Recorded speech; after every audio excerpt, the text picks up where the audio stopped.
Welcome to the Moral of the Story podcast, a show in which two cousins, a Harvard lawyer and a Baptist pastor, discuss good stories and explore their moral and ethical meanings from a Christian perspective.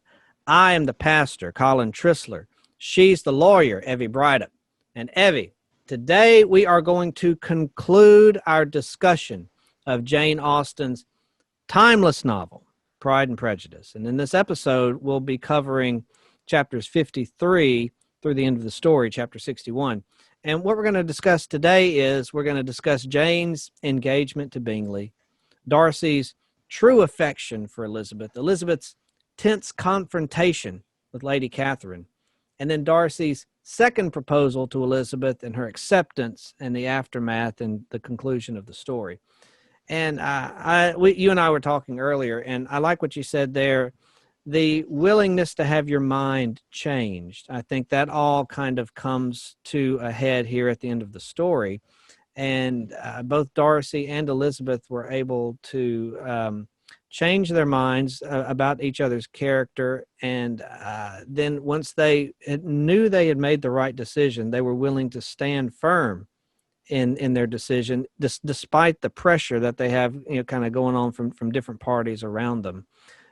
Explain that a little bit to us, the importance of being open-minded, but then once you've made up your mind and sticking with that once you know you've made the right decision.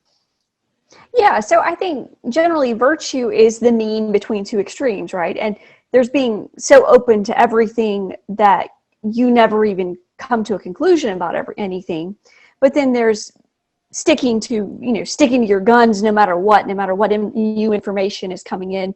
And I think what we see in this story, the title, Pride and Prejudice, it is about overcoming prejudice. It is about you do need to be open to changing your mind. At the same time, at this section of the story, Elizabeth particularly has changed her mind. She's considered all the facts. There's no new information coming in that changes what she's concluded about Mr. Darcy and what she's concluded is the right thing for herself, and she sticks by the conclusion she's come to. She's learned a lot, and now she's standing by what she's learned. And I think there's a good example in that for us, that we've got to be at that medium. Don't go to an extreme of being stubborn in your opinions, but at the same time, you also need to stand by some of your opinions at times. And I think that's one thing we do learn from Elizabeth. Yes, and you don't want to be closed-minded. But on the other side of that, you do want to be closed-minded when you've discovered the truth. And Elizabeth right. and Darcy here have they've come to that conclusion themselves, that they both love each other and they want to be in that marriage relationship with each other, and they are resolute in that. So they were open-minded to have their opinions and their judgments changed by the facts, the facts of reality there. And but once they discovered that, they were resolute in that. And I think that's a good lesson, like you said. It takes a lot of guts to stand up for what you believe in and to stand firm in a decision that other people might not understand. You know what I mean? Right. But it's right. And in this case, Darcy and Elizabeth know what they want to do, and they know it's the right thing to do and the wise thing to do. They haven't just jumped into this like Lydia and Wickham, on a whim. That's what the whole story is about, them coming to this realization.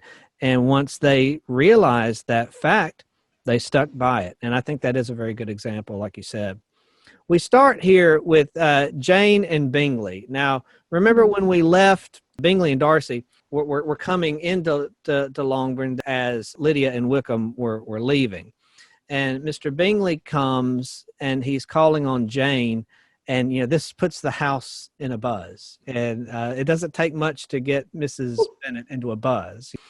And Bingley, he was everything that was charming and cheerful. And he eventually makes the proposal to Jane.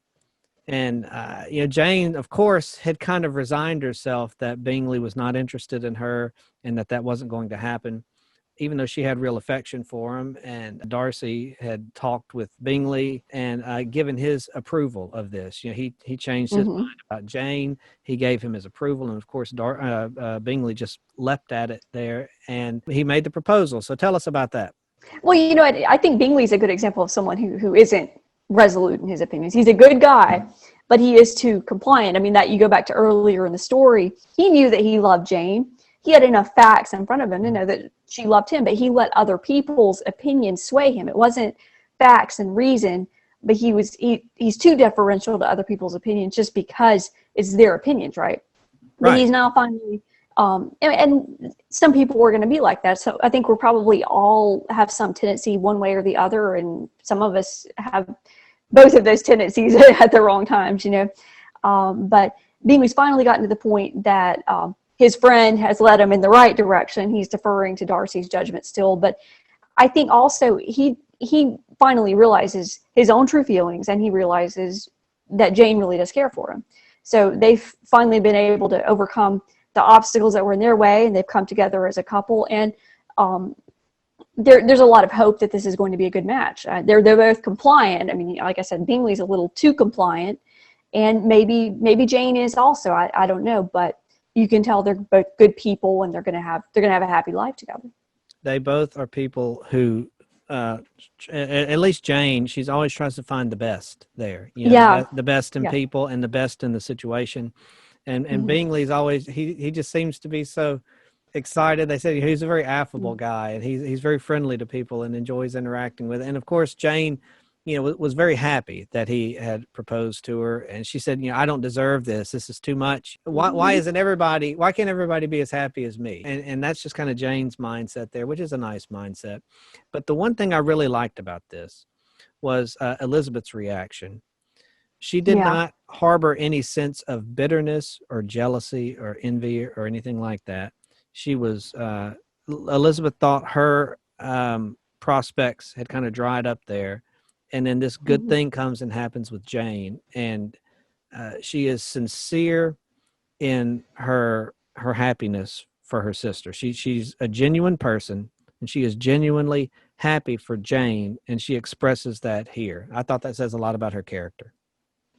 I think so too. And I like what she says. She says, till we have your goodness, we can't have your happiness. And I think that shows some wisdom on Elizabeth's part, that in some ways she's not as good as Jane, but she is very wise. I think that's a real insight about people, that if good people do tend to be happier because they're seeing the best in life, they're seeing the best in other people. And Jane is someone may not, I guess, have as sharp of an insight as Elizabeth all the time, but she probably is going to be happier more than Elizabeth. She's going to have less to complain about. I think Elizabeth is going to have a happy life. Yes. Going forward, she and Darcy are going to be happy, but right. Maybe not as happy as Jane and Bingley in some ways. That's true. But I just like that insight. I think it's a true insight that, being a good person is the foundation of having a happy life, not having things or circumstances. It's who you are, the way you approach.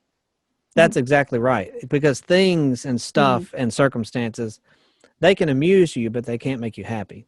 Happiness That's right. is it's a spiritual reward that you get from doing things and engaging in things that are meaningful, that are real. Yes. And you can be happy and be in what people would consider lesser circumstances, but you're still happy because you're around the people you love, and you put a lot of effort into pursuing meaningful things. And there's nothing wrong with money and stuff. There's nothing wrong with that, but that's not going to make you happy. That will buy you amusement, and amusements are just like kind of flashes in the pan there. They come and they go. But happiness is a sustained mindset, that you have to cultivate. And you do that by doing things that are good and right, because those are the things that are meaningful, and those are the things that are that last. And I think Jane and Bingley, I think they do make a good match together. Their personalities are fairly similar. They're both kind of happy, and Bingley's always quick to smile, and Jane is that way as well. And Elizabeth has a discussion there with Bingley. And she sensed that Bingley's affection for Jane is true, and it's good. And then she, while Darcy gave his approval for the match, Elizabeth does as well. She sees that Bingley and Jane are good for each other. And I like the relationship between Bingley and Elizabeth. There's a warmth there, and it shows you what kind of person they both are as well, and it shows you that how friendly Bingley is. He's just so eager to have a good relationship with his sister, and he likes everybody. And I don't know, I just like that when he comes in and she can tell from the warmth of his manner that he knows that she knows, and it's just nice. There's a lot of different kinds of good relationships and good friendships that you have. And like every story does, it has different elements that it plugs in at moments like this. And to keep this from getting too sappy or whatever, Mrs. Bennet comes in, and we get a reference to Mrs. Bennet. And she says, Wickham, Lydia were all forgotten. Jane was beyond competition, her favorite child, And Right. Lydia was, I guess, her favorite child while she was married, and now that Jane's married to Bingley, now Jane is her favorite child, beyond competition. Jane was her favorite, and I just think that the fact that Mrs. Bennet would have favorite children, you know what I mean? Like she ranks them, and Jane was beyond. She does, though. She does. She really does. Jane was beyond competition, her favorite child. And it's a very situational sort of ranking system. Lydia was her favorite, but now that Jane is the star of the show, Jane is her favorite now. And you see where Lydia gets her whimsical nature from. Just Mrs. Bennet just gets so caught up in the moment. And Lydia gets that from her. And, Elizabeth said there, she now had but little time for conversation with her sister Jane. This was going to cause some separation between her and Jane, just by design. Jane was going to be married, and that would cause a little bit of separation between the two, and that's normal, but that happens. And yet, in all of this, and Elizabeth really is not losing, but like I said, that separation with her best friend. I would say Jane was, at least in this story, it seems to be her best friend, more so than Charlotte Lucas, I would say, is being pulled away from her now a little bit. And in spite of all this, she refuses to be resentful. She really is happy for Jane. And I really appreciate Elizabeth for that as well, because things weren't really as happy for Elizabeth at this time. She could have easily found a reason to be resentful and to be bitter, but yet she made the choice to not go in that direction. Yeah, and I like how she is a good person and she makes sort of a virtuous decision in this case, and yet she never comes across as being a goody two-shoes. I mean, I know sometimes I've read stories with characters that were just so good you just can't like them. And I know that's awful, but Elizabeth seems like a good person, but she seems like someone you would want to know. Yes. And someone that you can relate to. And at the same time, you're learning from her that she's got qualities that I don't have or whatever. I mean, she does seem like you can put yourself in her place and understand her as a genuine person.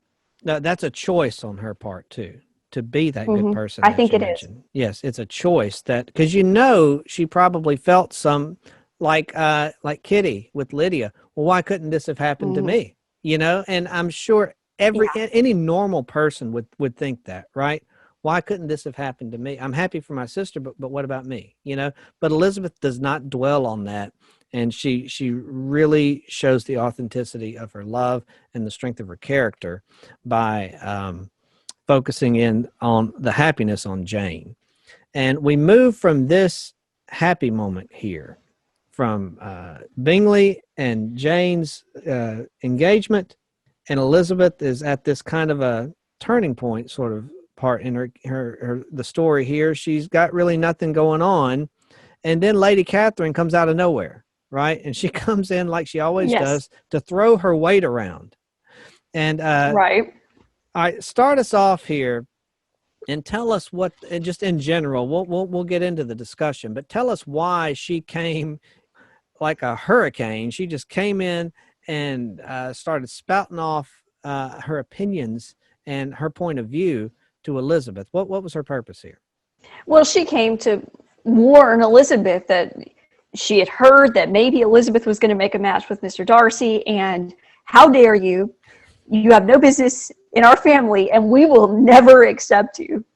And you kind of have to wonder how she thought Elizabeth was going to react to that. But I mean, so much about this scene is pretty funny, just because Lady Catherine's manners are just so bad. I mean, she's so incredibly rude.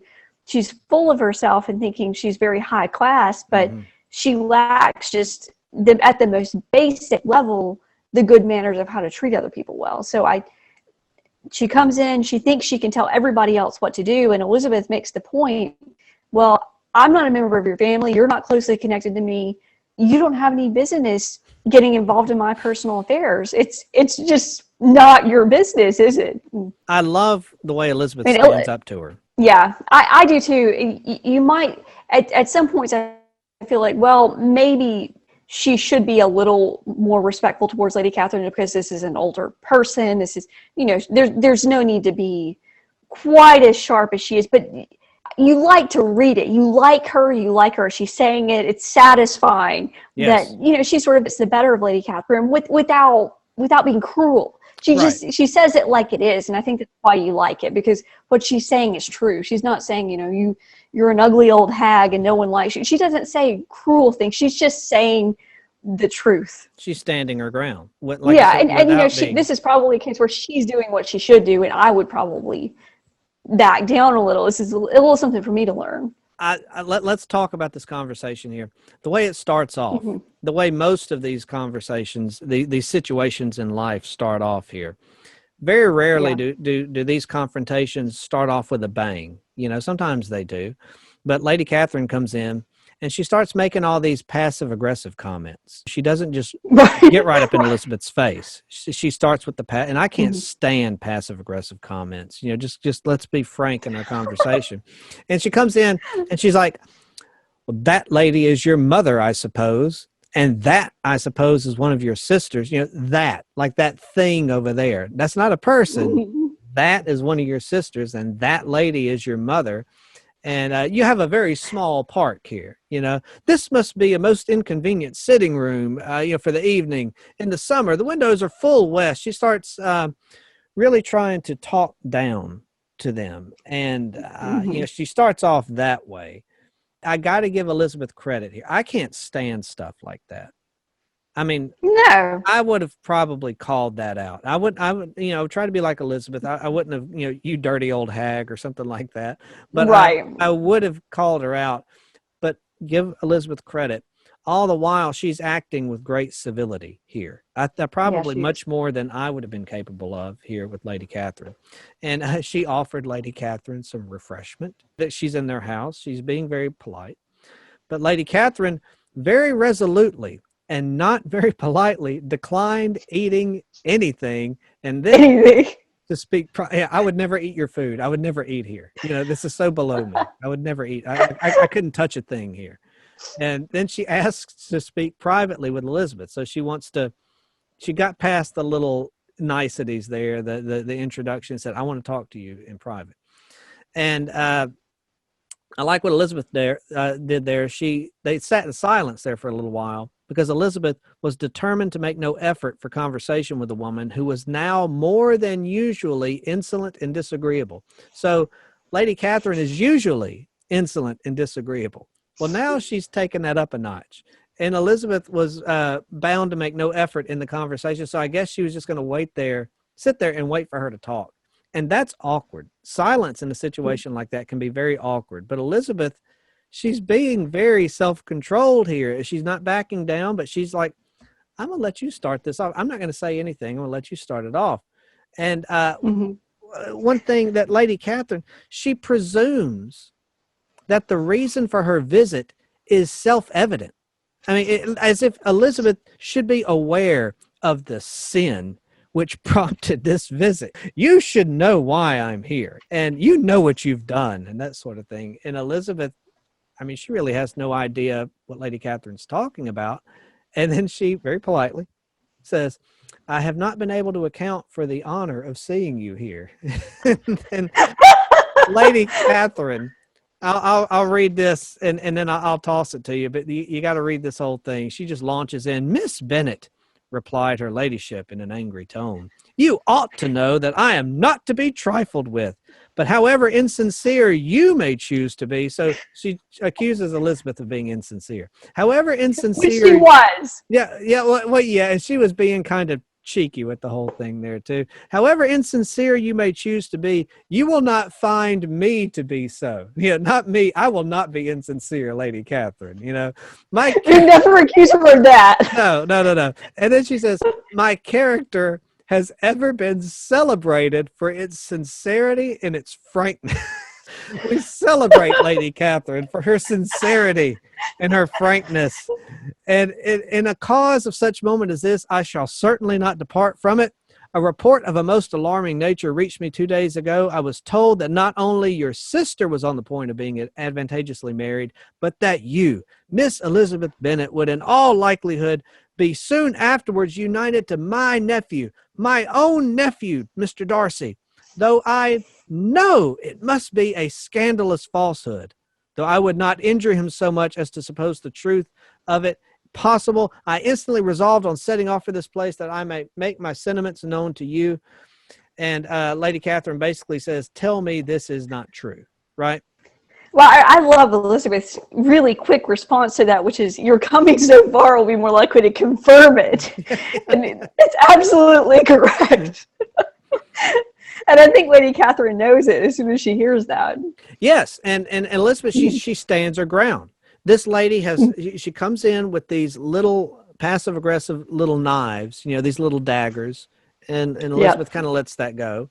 And then she just jumps right into it here. And Lady Catherine always manages to compliment herself in stuff like this too. But she compliments herself, and she just jumps right in Elizabeth's face. And Elizabeth does not back down. And she confesses, the truth, to be ignorant of Darcy's intentions here. And she says, yes. I don't pretend to possess equal frankness with your ladyship. You may ask questions which I shall choose not to answer. And Lady Catherine's just kind of flabbergasted. I know she's not used to having people stand up to her like this. Definitely not. She's used to people like Mr. Collins, who just fawn all over her and just dote all over her, and Elizabeth's not doing that. And that just kind of throws her for a loop. But it also just throws gasoline on the fire there too, because she wants Elizabeth to back down, and Elizabeth says, no, I'm not doing it. Mm-hmm. Well, I think Lady Catherine deliberately surrounds herself with those kind of people. And then Elizabeth has come into her life, and Elizabeth just says exactly how it is, and doesn't share information she doesn't feel like she's obligated to share, which is pretty much anything. And yeah, Lady Catherine wants to control other people, and she has no right to control Elizabeth. It would be unjust for Elizabeth to allow her to control her. But Lady Catherine feels it as a huge insult that she won't do what she wants her to do. She's one of these people who is always thinking about the hierarchy in the room. She wants to be the top person in the room. She makes all these little remarks to try to assert that she's above other people. And Elizabeth can't be made to feel lesser than Lady Catherine, and I think Lady Catherine knows that in so many ways. It's not just this one issue of she's not going to promise her that she won't marry Mr. Darcy, but at no point has Elizabeth ever just given in to Lady Catherine. Lady Catherine is wanting that deference, and Elizabeth will give her the respect that is due to her, but she's not going to give her more than what's due to her. Yeah, and she tells Elizabeth, she says, I won't stand for this. I insist on being satisfied. I want my way, and I insist that you give me my way. Then she asks if Darcy's made her an offer of marriage. Then she says this about Elizabeth. Now she starts to get kind of, I don't know, some of this just kind of borders on, it's all rude, but there's rude, then there's kind of nasty. There's nasty, and some of this, she's kind of almost putting her toe into the nasty category there. She says, your arts and allurements may, in a moment of infatuation, have made him forget what he owes to himself and to all his family. You may have drawn him in. And, almost like Elizabeth's some sort of harlot that's trying to, use her feminine wiles to tempt Darcy or something like that. She almost, it almost seems like she's walking right up to, when the way she described your arts and your allurement, like that's part of Elizabeth's character, and that's almost getting into the nasty category right there. And, she said that you made him forget what he owes to himself and to his family. And like Darcy owes his he owes his family to do what Lady Catherine wants him to do. That's what she's getting at there. And she says he owes it to himself. Mhm. Darcy owes it to himself to do what's right for Darcy, right? Not what's right for her.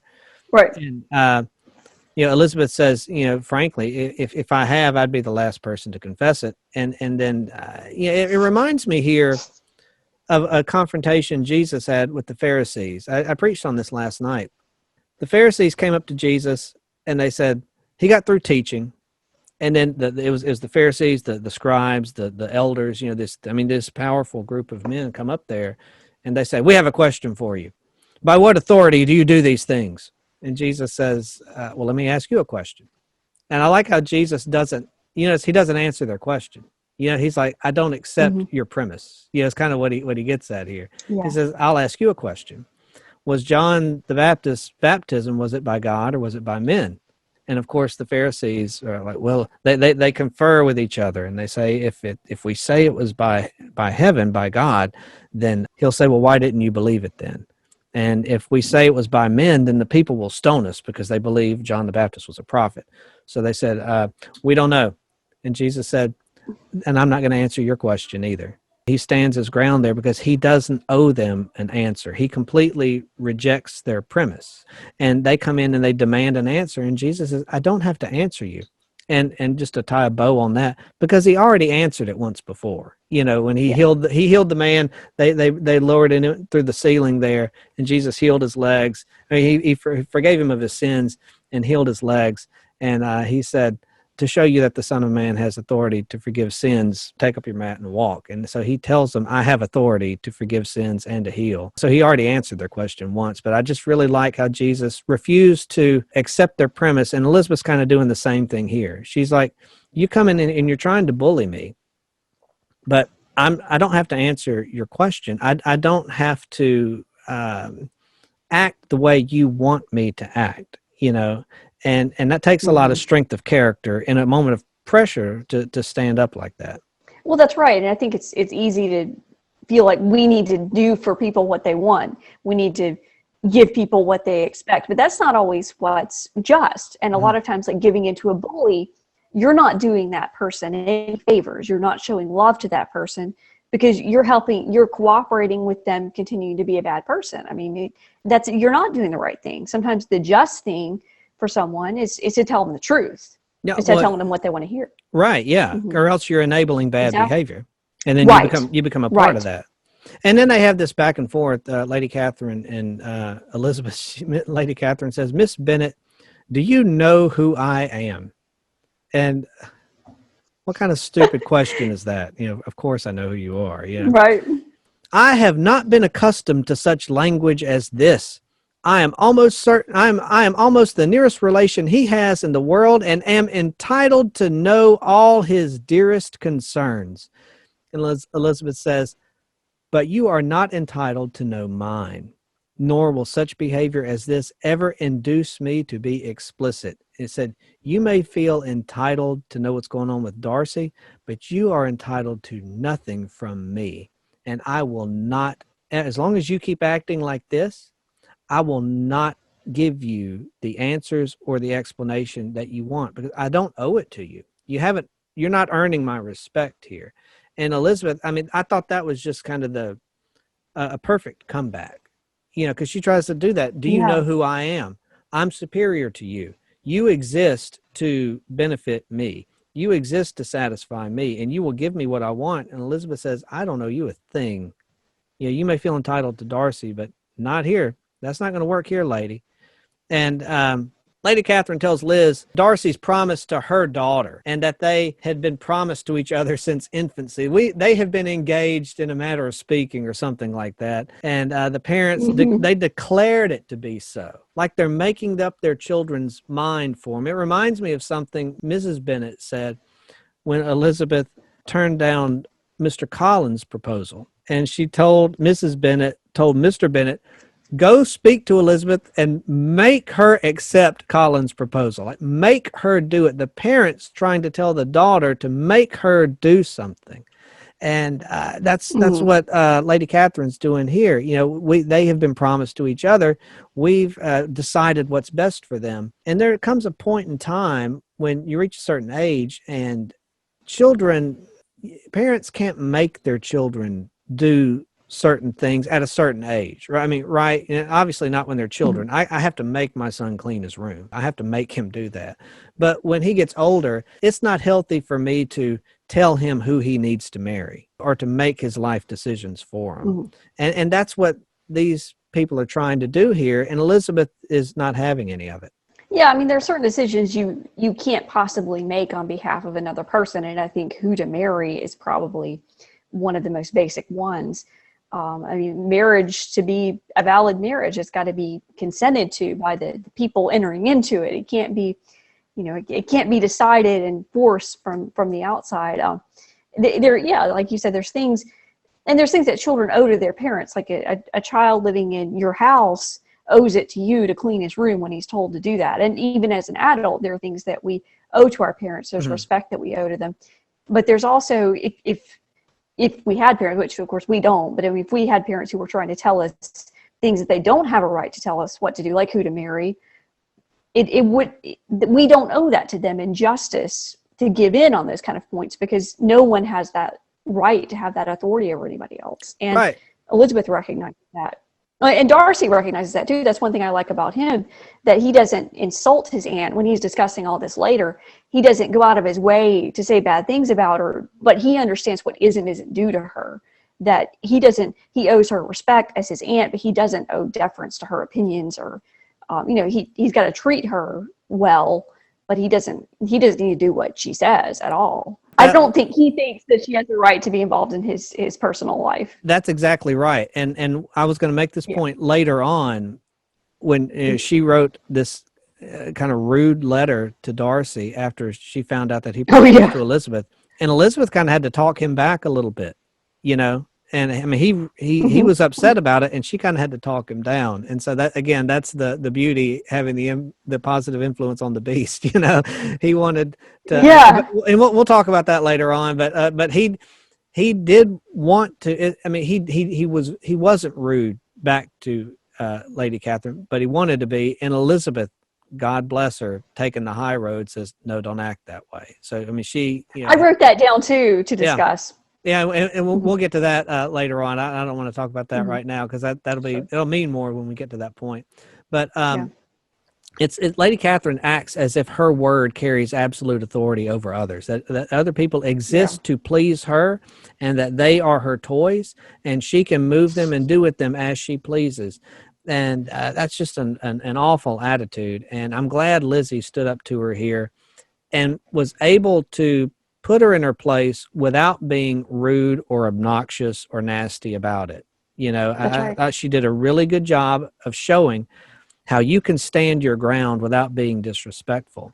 And I was having a conversation with somebody about this very thing today, not about Pride and Prejudice, but about that very topic.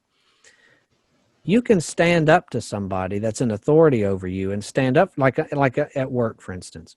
Stand up for yourself and make your case without being disrespectful and without being insubordinate, but at the same time standing your ground.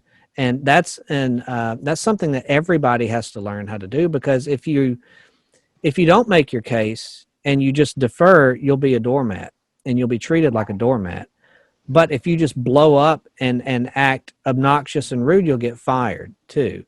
So it's a balance between standing up for yourself, but doing so respectfully. And it can be done. It just takes self-control, and it takes thought. And so I think Lizzie is an excellent example of how to do that here. And I really liked this scene. This was a very satisfying scene, because this lady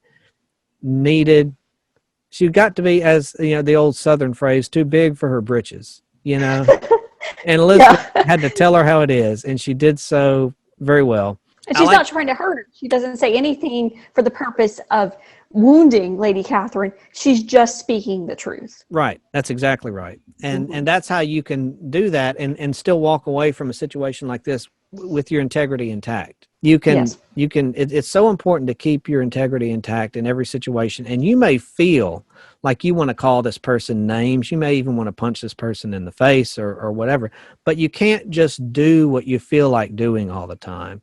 You can put her in her place. You can stand your ground, but you can do so while still acting like a civilized human being. And that is an art form, and it's very hard to do.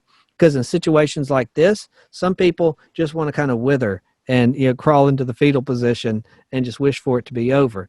And then some people want to hulk out and just smash and destroy in anger. And neither one of those two things are going to get you far in life at all. You've got to find that balance between being respectful and even deferential to a point if it's like your boss at work or something like that. And but also standing your ground, and Elizabeth does a good job of that here.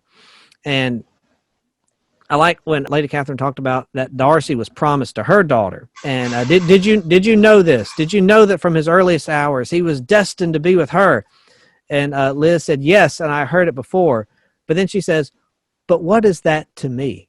What y'all have decided has no bearing on me at all, and on Darcy, as a matter of fact." And and that's true. Lady Catherine she thinks she has authority over Elizabeth, but she doesn't. And Elizabeth lets her know that has no bearing on me. What is that to me? That's your business, and you don't have any authority here. And I thought that was really cool. I thought so too, and she's exactly right. I like how she said he's not bound by honor or inclination. If he's not bound by honor or inclination, then he can make his own choice. Yes, and he's exactly right. Just because your mother and your aunt may have wanted you to marry your cousin, that you're not obligated in honor to marry that person. It's only if you yourself. There's a lot in Jane Austen novels when a man has behaved a certain way and led a woman to believe that he loves her, he might be bound in honor to marry that woman. Well, it's based on what he's done, not what somebody else has decided. And Elizabeth sees those distinctions. She sees past what people want.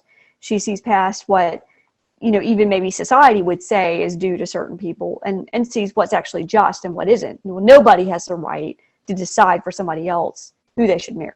And that's one of the key takeaways from this here. Everybody has to make their own choices. Yes. God gave me my mind and my life. He created me. I am the product of his work, but in his sovereign wisdom, he has given me management over my life here. And I'm going to have to answer for how I've managed the life that God has given me. And he's given me my mind, and it's my job to make up my own mind.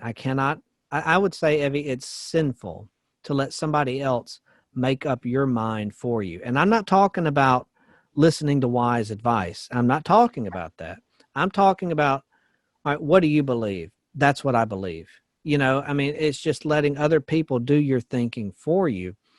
Ayn Rand said it really well. She said, you can't chew up somebody else's food and digest it for them. They have their stomach does that, and they have to do that for themselves. And your mind is the same way. You have to think and make up your own mind, and nobody else can do the thinking for you. And I really think that Elizabeth is getting at that here. You may think you have certain authority and certain privileges, or you think you're entitled to certain things, but I'm going to make up my own mind. And Darcy is going to make up his own mind. We have the freedom to choose what we want to do. We will not be made to do what society or what our family or what any sort of social pressure is being put on us. We are going to do what is best for us and individually. And I don't think Lady Catherine knows how to handle that sort of independence. Yeah, and I think she doesn't understand the distinction between, say, a rightful authority, like say that maybe the government has the rightful authority to forbid certain things. Between a rightful authority like that we should defer to when it's acting justly and within the just limits of its authority, and her social position. Like she thinks because of her position in society, because she's a wealthy woman, because she's Lady Catherine, she's at this place in the hierarchy, that means she gets to control the people that are below her in the hierarchy. And I think that that's a distinction she doesn't understand between a rightful authority that's rightful within its sphere and her social position, which doesn't actually give her any kind of rightful authority at all. It's just a social convention that's basically meaningless in a lot of ways. And her wealth gives her certain obligations to the people that are within her world. And we talked about how Darcy respects that. So I don't mean to say that social position is meaningless. It's resources that you've been given that you're the steward of. That's not the same thing. But someone being a lady and someone having a position in society doesn't give you rightful authority over other people.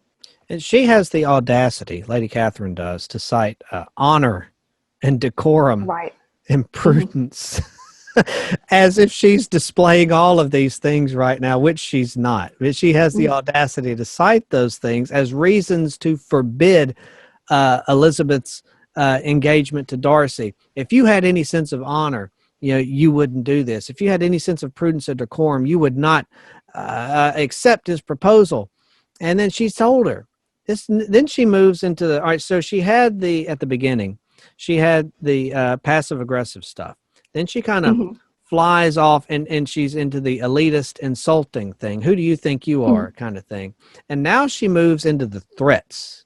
She said, you can expect repercussions if you go through with this, if you willfully act against the inclinations of all. And again, that nebulous all out there, if you act against the inclinations of all, you will be censured, slighted, and despised by everyone connected with him. Your alliance will be a disgrace. Your name will never be mentioned by any of us, as if their refusal to acknowledge her just negates her existence in some way. As if they have that kind of power. Your name will not be mentioned here. It will be as if you never even existed. Just the audacity to say something like that. And the class distinctions and who are you to challenge us? You're going against what we want, not what's best for you and not what's best for Darcy. It's what we want. And if you do that, if you go against the group here, there's going to be problems. And Liz said in response, in marrying your nephew, I should not consider myself as quitting that sphere. He is a gentleman and I'm a gentleman's daughter. And, she said, we're equal. And I really thought, again, you got into the nasty part of it. And I think Lady Catherine is really getting nasty. She's getting desperate, with the threats. Well, what do you think about that? I think you're right. And one thing I was thinking is she really doesn't understand the distinction between morality and social conventions. And that's why she's using this moral language like prudence and honor to describe what's really just, this is what I want. And I think that's something we always have to be on the lookout for, because a lot of times other people are trying to get us to believe something or act a certain way, and they're using language that seems to be moral language, like this is the right thing to do, this is the kind thing to do. And what they're describing is really what they want, or it's some sort of social convention. Yes. And I think in Lady Catherine's mind, there really is no distinction between morality, social conventions, and what she wants. And because social conventions have put her at a certain place in the hierarchy, what she wants, she really does think that that's morality. And that is just a very perilous place to be as a person, where you think that your will is the moral thing for other people to do. And I just think that's a really scary in a lot of ways. I think it's something that really does happen to people, and kind of to think how someone's mind gets to that point, it's a little bit scary, actually. Well, and that's where elitism leads. An elitist, when you take an elitist attitude to people, you think people exist to serve you. She starts downing, Elizabeth's family, Elizabeth's connections. And I really like what Elizabeth said. She said, whatever my connections may be, if your nephew does not object to them, they can be nothing to you. If Darcy isn't put off, if Darcy is willing to take all of this on by his own choice, then what's that to you? What does it matter? It's his choice. It's his decision. And I just saw that and I was like, yes, this is the right way to handle this situation. I mean, you're doing it, Elizabeth, exactly right. You're probably handling it much better than I ever would have. But and then she goes on. She makes no promises, Elizabeth, that, regarding any proposal that Darcy might make, and this shocks Lady Catherine. And Lizzie said, I certainly never shall give it. I am not to be intimidated into anything so wholly unreasonable. Your ladyship wants Mr. Darcy to marry your daughter, but would my giving you the wished for promise make their marriage all the more probable? And then, she goes on to say how far your nephew might approve of your interference in his affairs. Would Darcy approve of you doing this? I can't tell, she said, but you have certainly no right to concern yourself in my affairs. I don't think Darcy would approve of this, but I can't speak for him. I can speak for me. You have no right meddling in my affairs, and I must beg, therefore, to be importuned no farther on the subject. In other words, you have no call here. You have no business getting involved in my life, and this conversation is over. And I was almost wanted to stand up and applaud, reading that. Her confidence and her courage here, it brings the conversation to a definite end. And Lady Catherine, then in just more desperation, she accuses Elizabeth of trying to ruin Darcy, and ruin him in the opinion of all his friends and make him the contempt of the world. And again, it goes back to the opinion of other people. What will other people think? And that is a prison. That is a mental prison that people lock themselves in caring about, inordinately caring about what other people think. Now, I care about what my wife thinks of me. I care about what my children think of me. I care about what people I respect think of me. I want to be a man of integrity and honor. But if you do the things you do in your life, you live your life to win the approval of other people, that's a sad life. And you're never going to be happy. And you're never going to be satisfied. And Elizabeth, God bless her, understands that. And Lady Catherine, she said, what will people think? Oh, you're going to ruin us all. What will people think of us? And when you learn to let go of the opinions of other people as something that really matters to you, it's just like taking a ton of bricks and just lifting it off your shoulders and dropping it. And I'm going to do what makes me happy. And again, what makes me happy being achieving my rational moral values. I'm not going to just do whatever I feel like doing, because that's not going to make me happy. I'm going to do the right thing. I'm going to do things that are meaningful to me, and I'm going to do them. And I'm not going to care if other people think this is the right decision or not. If I know this is the right thing to do, I'm going to do it. And Elizabeth understands that. And I think if more people acted that way, you'd have a happier general society. If we could just stop caring so much about what other people are going to think of us and what other people are going to say. I think that's very true, because a lot of times when we care too much what other people think, it doesn't cause us to be kinder to them. It causes us to get upset with them for not thinking as highly of us as we wish they would, or whatever. And if you didn't put too much stock in what other people think, it's easier. Well, you can't love other people when you're looking to them as a source of approval or admiration of yourself. I mean, you're not seeing them for who they are. And I think that's why you need to care about how your actions affect other people. And it's good to want to be respected by people that you respect. But when you go around and you need a certain type of admiration from other people, then it actually makes it harder to treat them with kindness, because you're always being offended because they don't think of you the way you want them to. Do you know what I mean? Yeah, exactly. Yes, exactly. Yeah. And I like what Elizabeth says. To piggyback off of that, she told Lady Catherine, very matter of fact, I am only resolved to act in that manner which will, in my own opinion, constitute my happiness, without reference to you or to any person so wholly unconnected with me. And that is firsthand living right there. You're not living your life through other people. You don't need other people to achieve happiness in and of yourself. I remember in high school, that stupid high school mindset. If I got these jeans, will people think I'm cool or not if I'm wearing these jeans? I got to wear these specific type of jeans. I got to get these types of jeans. It's got to be these types.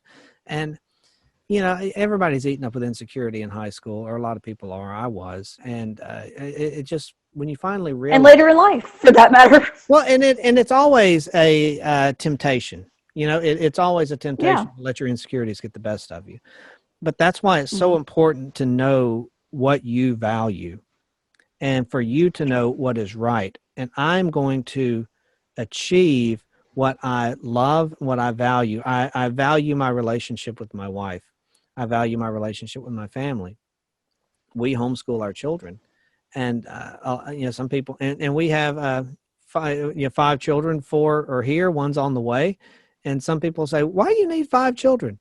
Why do you need that? And what concern is that to you? That how many children I have? That's of no business to you. And then, well, why do you homeschool your children? Because that's what works best for us. That's what works best for us.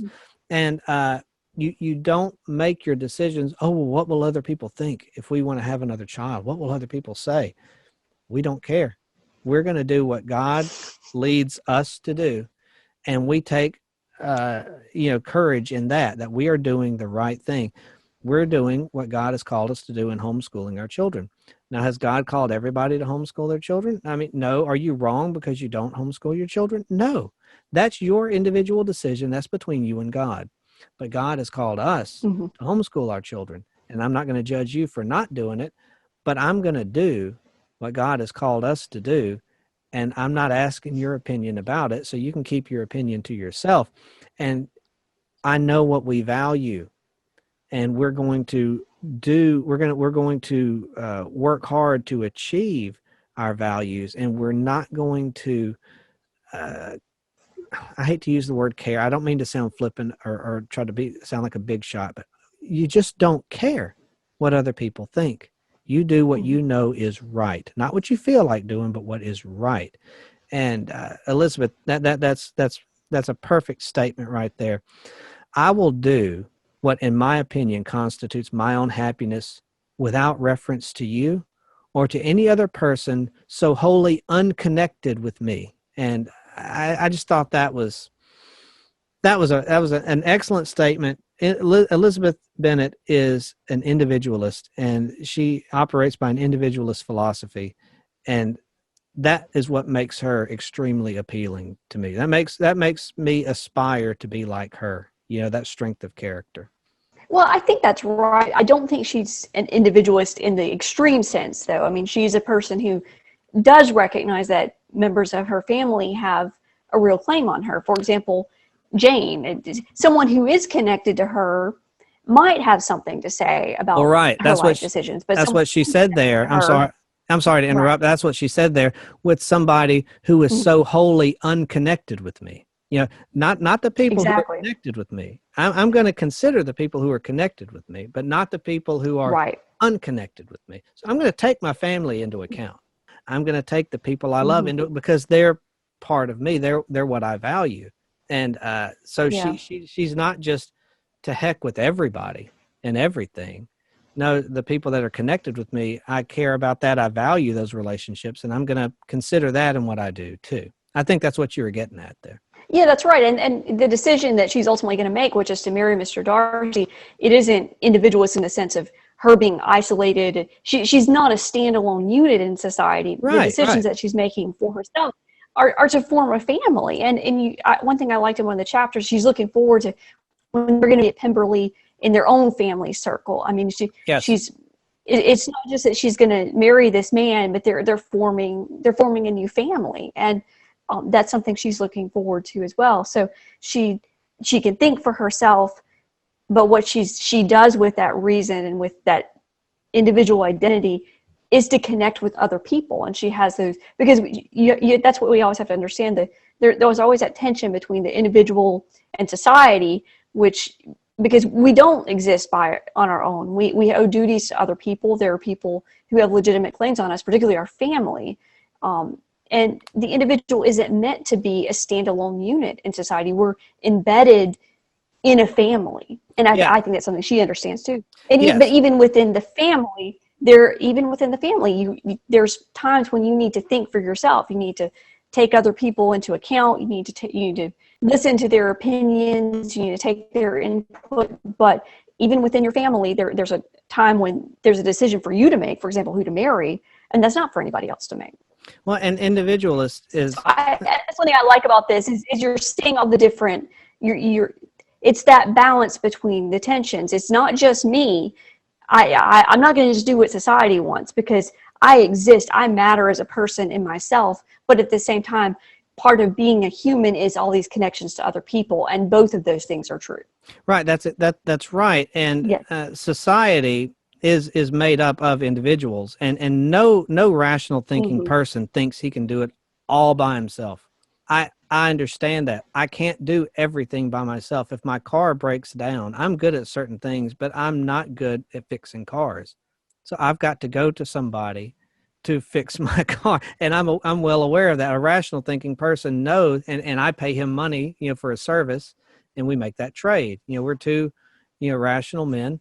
I'll fix your car. You give me, $20. And of course, I know that nobody's going to charge you $20 for fixing your car, but the point is you're making a transaction there, and an individual, a rational individual, knows how to operate within society. Doing what's best for him and doing what's best for other people. Because if two people are doing what's rational, then you really shouldn't have any conflict of interest there. And Elizabeth, as far as having a family, and that's what you do. When you have a family, they become extensions of yourself. Exactly. Yes. My wife and my children are extensions of me, and they are values of mine that I seek to. I don't separate myself from my wife and my children. You know what I mean? I mean, Right, and you I can't, right, consider and what that's the happened. difference between a Christian worldview and a sort of extreme enlightenment individualism. Where, I mean, you're not wrong talking about getting your car repaired and like a sort of transactional relationship between individuals, but on a deeper level, we're not made to exist solely as individuals. Humans are made Oh yeah. for other humans. We're fully human only in our relationship to God. But God has made us. God is a Trinity. God has made us for relationship with other people, and we're fully ourselves only when we are plugged into all of those relationships. And I totally agree with you that our family is part of who we are. We're embedded in that, and I do think we need to make that distinction between our Christian worldview and the way we view ourselves as individuals within a family, within the church, in relationship to God. I think is not exactly the same as a sort of transactional individualism that you might get out of the Enlightenment. And I think that's really important because it isn't just the individual society. There's a rich web of relationships that really Oh matter. They're not just for practical convenience, but because of who we fundamentally are as humans. oh We're made yeah. for love. Yeah. Oh yeah. No doubt. And I'm talking about like just general civil society. I can't walk into the mechanic's office and say, you owe me to fix my car because Exactly. I'm Lady Catherine and you owe me, and he's going to be like, take a hike. But Yeah. but then that's just kind of your general society, and then there's your family. There's those neighbors, and that God has called you, and the people, that the neighbors that God has put most directly in your life is your family. And you That's right. are they become extensions of who you are. Paul says that the husband and wife join together and then no longer two flesh but one. And the children are the offspring of that as well. And Mm-hmm. God made us to be relational. And Right. I would say that we have potential built into every individual, has potential there.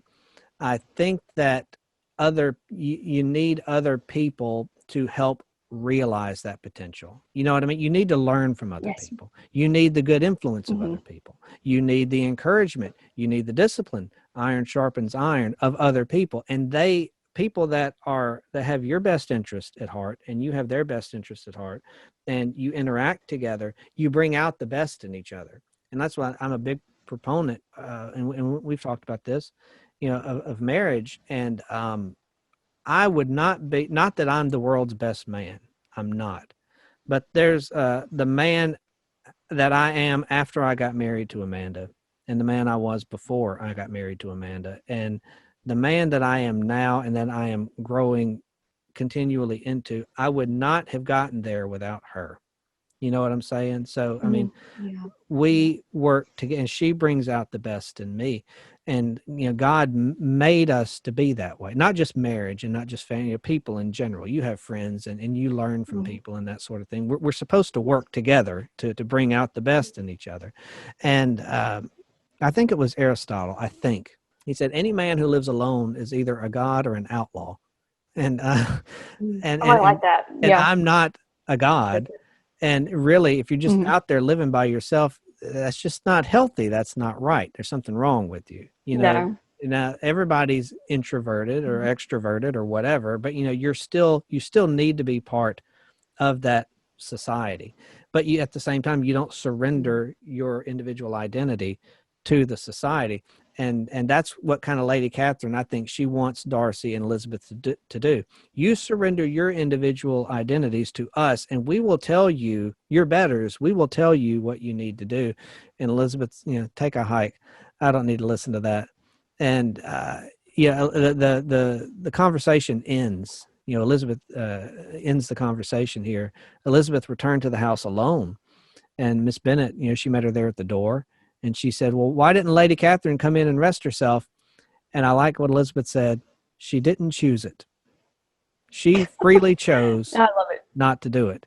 And I think that's really the whole Mhm. crux of this scene here is your responsibility to make choices, to make up your own mind and not let other people Yeah. dictate your destiny, not let other people dictate your life and the decisions you make. God gave you that mind. He gave you that life, and he expects you to make your own decisions, to follow his leadership and achieve the destiny that he has ordained for you. And I think that's the crux of this here. I liked what we talked about at Pemberley, in the last episode with the house and everybody. Darcy's acting nice, and he and Elizabeth are kind of realizing they have affection for each other and everything. I like that sort of thing. But I gotta admit, and this is probably the man in me here, I love a good confrontation, and I love it when Mhm. the bully gets put in her place, and Elizabeth puts the bully in her place here, and I found this scene very satisfying. What about you? Yeah, I do too. And I guess just to go back a little bit too on the sort of society versus individual point, there shouldn't be a tension between the society and individual because in an ideal friendship, any kind of ideal relationship, we're going to bring out the best in each other. We're going to make each other more who we are. But we live in a fallen world too, where people are trying to exercise power over Mm-hmm. other people. They're trying to use other people as tools, trying to get other people to do what they want them to do. And they're not bringing out the best in other people. And that's where we have to exercise some discernment because there Mm-hmm. is a real tension between who we are meant to be by God, who God meant us to be, and what other people a lot of times expect from us. And I think that's where we have so much to learn from Elizabeth. And I think this is part of why we find this really satisfying because she is drawing that distinction. She's saying, no, the line is here. This is who I am. What you're asking for, you don't have any right to ask of that. You're trying to make me less human. You're trying to make decisions for me that you don't have any right to make. And it's just very satisfying because it's just, it's true, and it's just. Evie, I could not have said that any better. I agree with what you just said there perfectly. So I will not attempt to sound smart to add to it because you just said it all right there. That was terrific. And you mentioned, the people that are supposed to be, we're supposed to bring out the best in each other. People that you're supposed to be interacting with each other in a good way. And so we move past this whole conversation here. We're about to move past her. And I thought this was a very important part of the story because Elizabeth stood her ground. And if she didn't really care for Darcy, she wouldn't have stood her ground. And if she didn't really respect herself, she wouldn't have stood her ground. But she did. She respects herself. She knows what she wants. She's dedicated to her own happiness, her own rational sense of happiness. And her affection for Darcy, I think, this is one of those moments when it gets kind of crystallized as well, too, because she stands firm.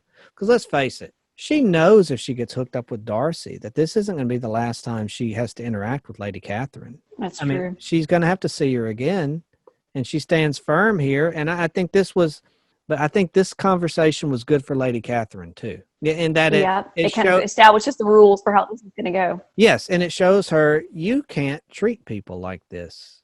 You're wrong for this. Mm-hmm. And I think that maybe this was very beneficial for her as well. And we'll get into that there toward the end. For Lady Catherine. For Lady Catherine, yes. All right, and now, yeah, I agree. Yeah. Now, speaking of nice people and people who bring out the best in you, old Bingley and Darcy, they visit Longbourn, and now we're going to get into what everybody's been waiting for, Darcy's proposal to Elizabeth here. So many days pass since Lady Catherine's visit. You know, the tension's kind of settled out there. And Darcy and Bingley come, and Lizzie boldly went on with Darcy alone. Now was the moment for her resolution to be executed, and while her courage was high, she immediately thanks Darcy for his unexampled kindness to my poor sister. He's talking about Lydia here. She knows what Darcy has done for Lydia, and we talked about that last episode. Ever since I've known it, Elizabeth said, I've been most anxious to acknowledge to you how gratefully I feel it. Were it known to the rest of my family, I should not have merely my own gratitude to express. In other words, the rest of my family does not know, but I do, and I can speak for them in knowing if they knew what I know, they would thank you too. And Darcy, that's one thing I like about Darcy too. He didn't want his name to be celebrated. He just wanted to do the right thing there with Lydia. And Darcy responds with a sense of surprise and emotion. You know, he mentioned that he wanted to keep his involvement undiscovered. Then he told this to Elizabeth. He said, if you will thank me, let it be for yourself alone, that the wish of giving happiness to you might add force to the other inducements which led me on. I shall not attempt to deny, but your family owes me nothing. Much as I respect them, I believe I thought only of you. And again, that's what we talked about last episode. Darcy did this because he loves Elizabeth. And his desire was for Liz's affection alone. He wasn't trying to, make himself look good in somebody else's eyes. He did it because his affection for her was true, not the affection of others, but for that lady right there. That's why I'm doing it, because I love that lady right there. I thought this was pretty cool. I like it. There's a secret. Darcy has a secret. And then the secret gets found out that he helped out here, and he did it for Elizabeth. And I thought this was just a really cool little scene too. I like stuff like that. She found out that he did the good thing, and she thanks him for it. I just thought that was kind of a charming little scene. I think so too. I have a couple of questions about their motivations. I mean, first of all, I really think Mr. Darcy did this just to try to help Elizabeth, not to impress her. Right. And he asked her aunt, please don't tell anyone. Do you think that on some level he did hope maybe she would find out? That's an interesting question. I would say that maybe if not found out, that she would find out that his affection for her is true. Yeah. And I think that that's, he wasn't trying to impress her. You're exactly right. He's not that kind of guy. But he had affection for her, and he wanted to make it right. And I see what you're saying there. And he did care about her family in as much as they were connected to Elizabeth. He didn't want to impress Mrs. Bennet. He didn't want to impress Mr. Bennet. No. He didn't care about Lydia. He didn't have any really affection for Lydia or anything like that. But he did all of it for Elizabeth. And I think that good deeds like that, that was a very generous thing that Darcy did. And I think big, grandiose expressions of love like that, trying to keep that secret, I think is kind of futile. I think stuff like that is going to come out. And it did. Yeah. Lydia mentioned it, and Elizabeth got her aunt to confirm it. And that's how she found out. And I think Darcy was a little bit glad, though, that she could see how much he cared for her. What do you think? I think so, too. I think he didn't want a show made of it. I think he definitely didn't want to be seen to try to show off what he was doing. Like I think Right. he didn't want it to look like he'd done it to show off. Mhm. But I think he certainly wasn't sorry that she knew, Right. because No. then sort of how, it showed her how he felt, and I think he was glad of that, and glad of kind of like the opening, kind of breaks the ice that, well, let me go ahead and just say this, and I've said it, and it gets me right to what I wanted to say. But yeah, that was my second question is, when Elizabeth is just like, well, I've just got to thank you, gratitude and all that. And is it really that she just has to thank him, or is she kind of hoping if she mentions it, she brings it up and says thank you, that it might lead to what it does lead to? I think that's Because true I think too. that is right. Yes. I think you're exactly right there. And she knows what she's doing. I mean, she's not some socially awkward person. Exactly. Yeah. She's letting Darcy know without being, I love you, Darcy. I like you. Would you ask me to marry you again? She's not coming out and doing that. It's saying it that obvious, but she's saying it really meant a lot to me that you did that. And I want you to know how much I thank you for that. And she was kind of using this as an opportunity to express her admiration for Darcy. And, well, and get him to think, well, maybe this isn't a lost cause here. Maybe I should try this proposal thing one more time. And that's why he said he came to Longbourn in the first place, was made to hope that he hadn't ruined his chances with her, to see if he might express his affection for her again. And I think you're exactly right. And I like what you said in the last episode too about Darcy. You said that he didn't save the day and then swoop in to let everybody know he saved the day. He's not desperate like that.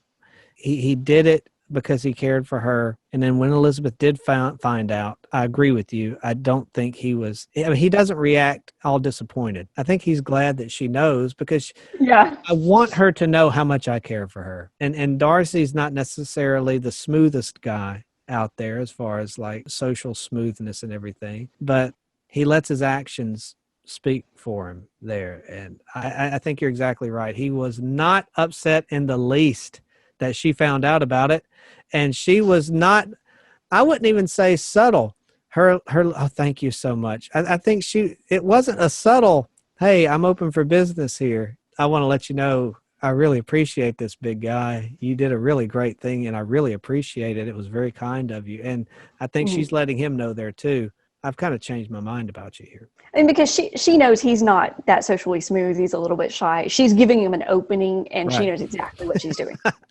So you're saying she's operating on like a fourth dimensional sort of level here, where she's like, I'm going to say this and give him the opportunity. So you think she's operating at a higher level there? Is that what you're getting at?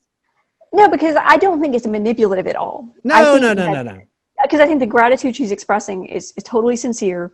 Yes. But I think she's also well aware that if she will open up her feelings a little bit in this appropriate way, because it wouldn't be appropriate for her to come out in this society. It wouldn't be appropriate for her to come out and say, well, I'm in love with you. I wish you would propose again or whatever.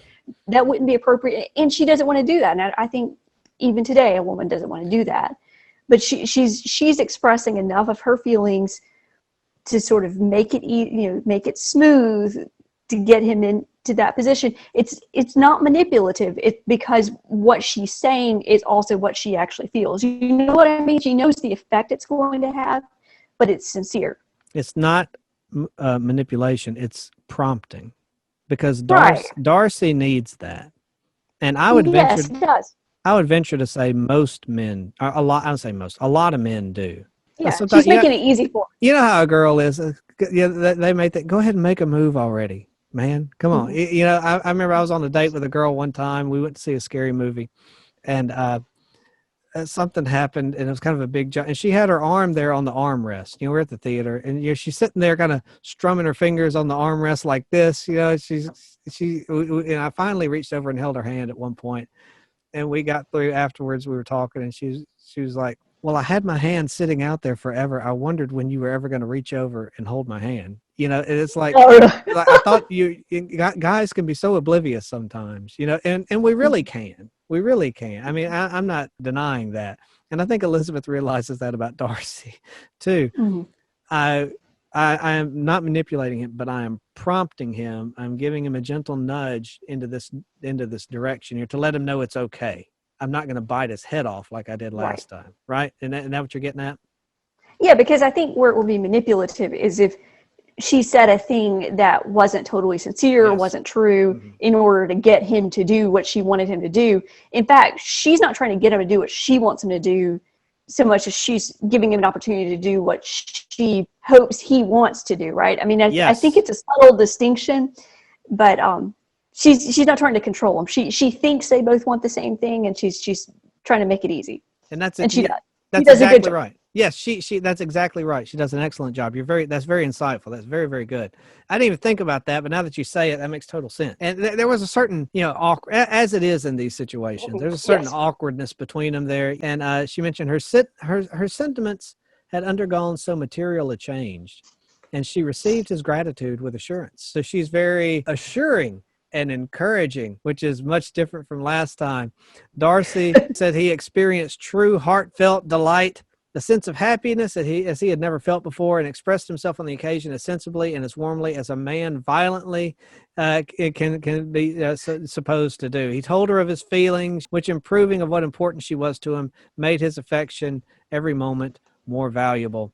And then they just kind of lay everything on the table there. That's such an awkward point.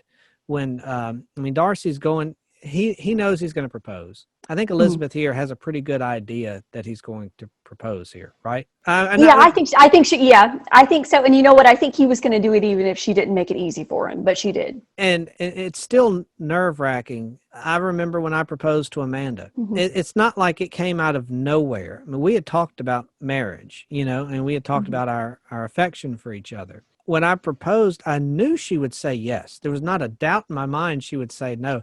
But man, I was still so nervous. We were walking along and she was kind of like, is everything okay? I'm like, oh, yeah, everything's fine. She said, you seem kind of quiet. No, everything's good. And then it kind of makes some little chit chat, and then she's like, are you sure you're okay? And I'm trying to just do it already. Just do it, and I imagine Darcy's kind of feeling that same sense of nervousness here, that sense of awkwardness. And then Darcy, they finally again just, all right, I can't do this. I'm just going to lay it all out there.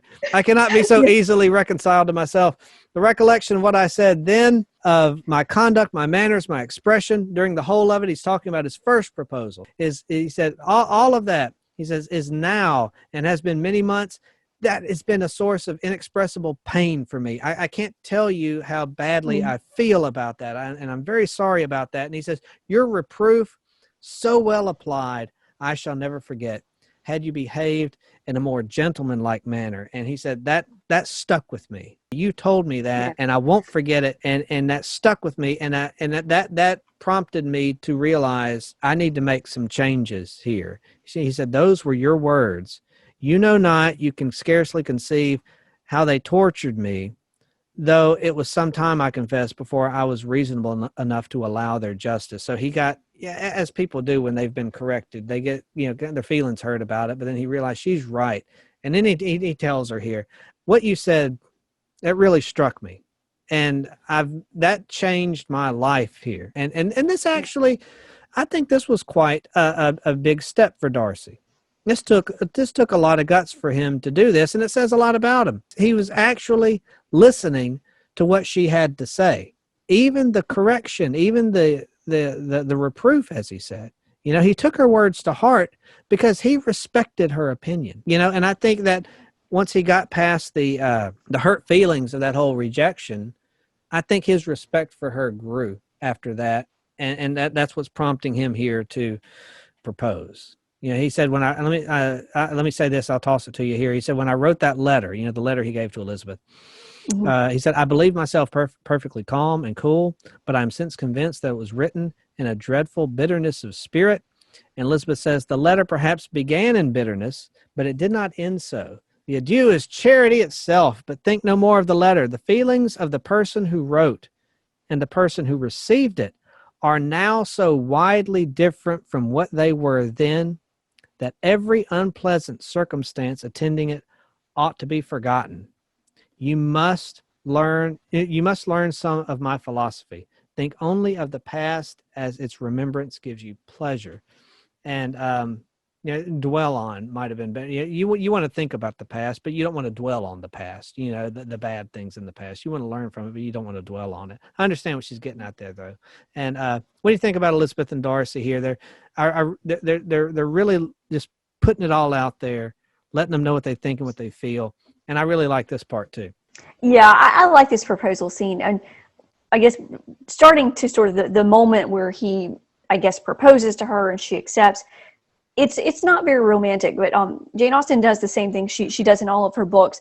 That's a private moment. Even though these are fictional characters, she always sort of respects the privacy of, that moment where they confess their love for each other. She always just sort of describes it obliquely, like, well, he told her how he felt, and she responded and said how she felt. You don't ever find out exactly what they said. And it's not like a romantic comedy. They don't kiss. You don't have a big romantic, that now everything is blissful. There's always this private moment where she describes what they said, but she doesn't put it in quotation marks.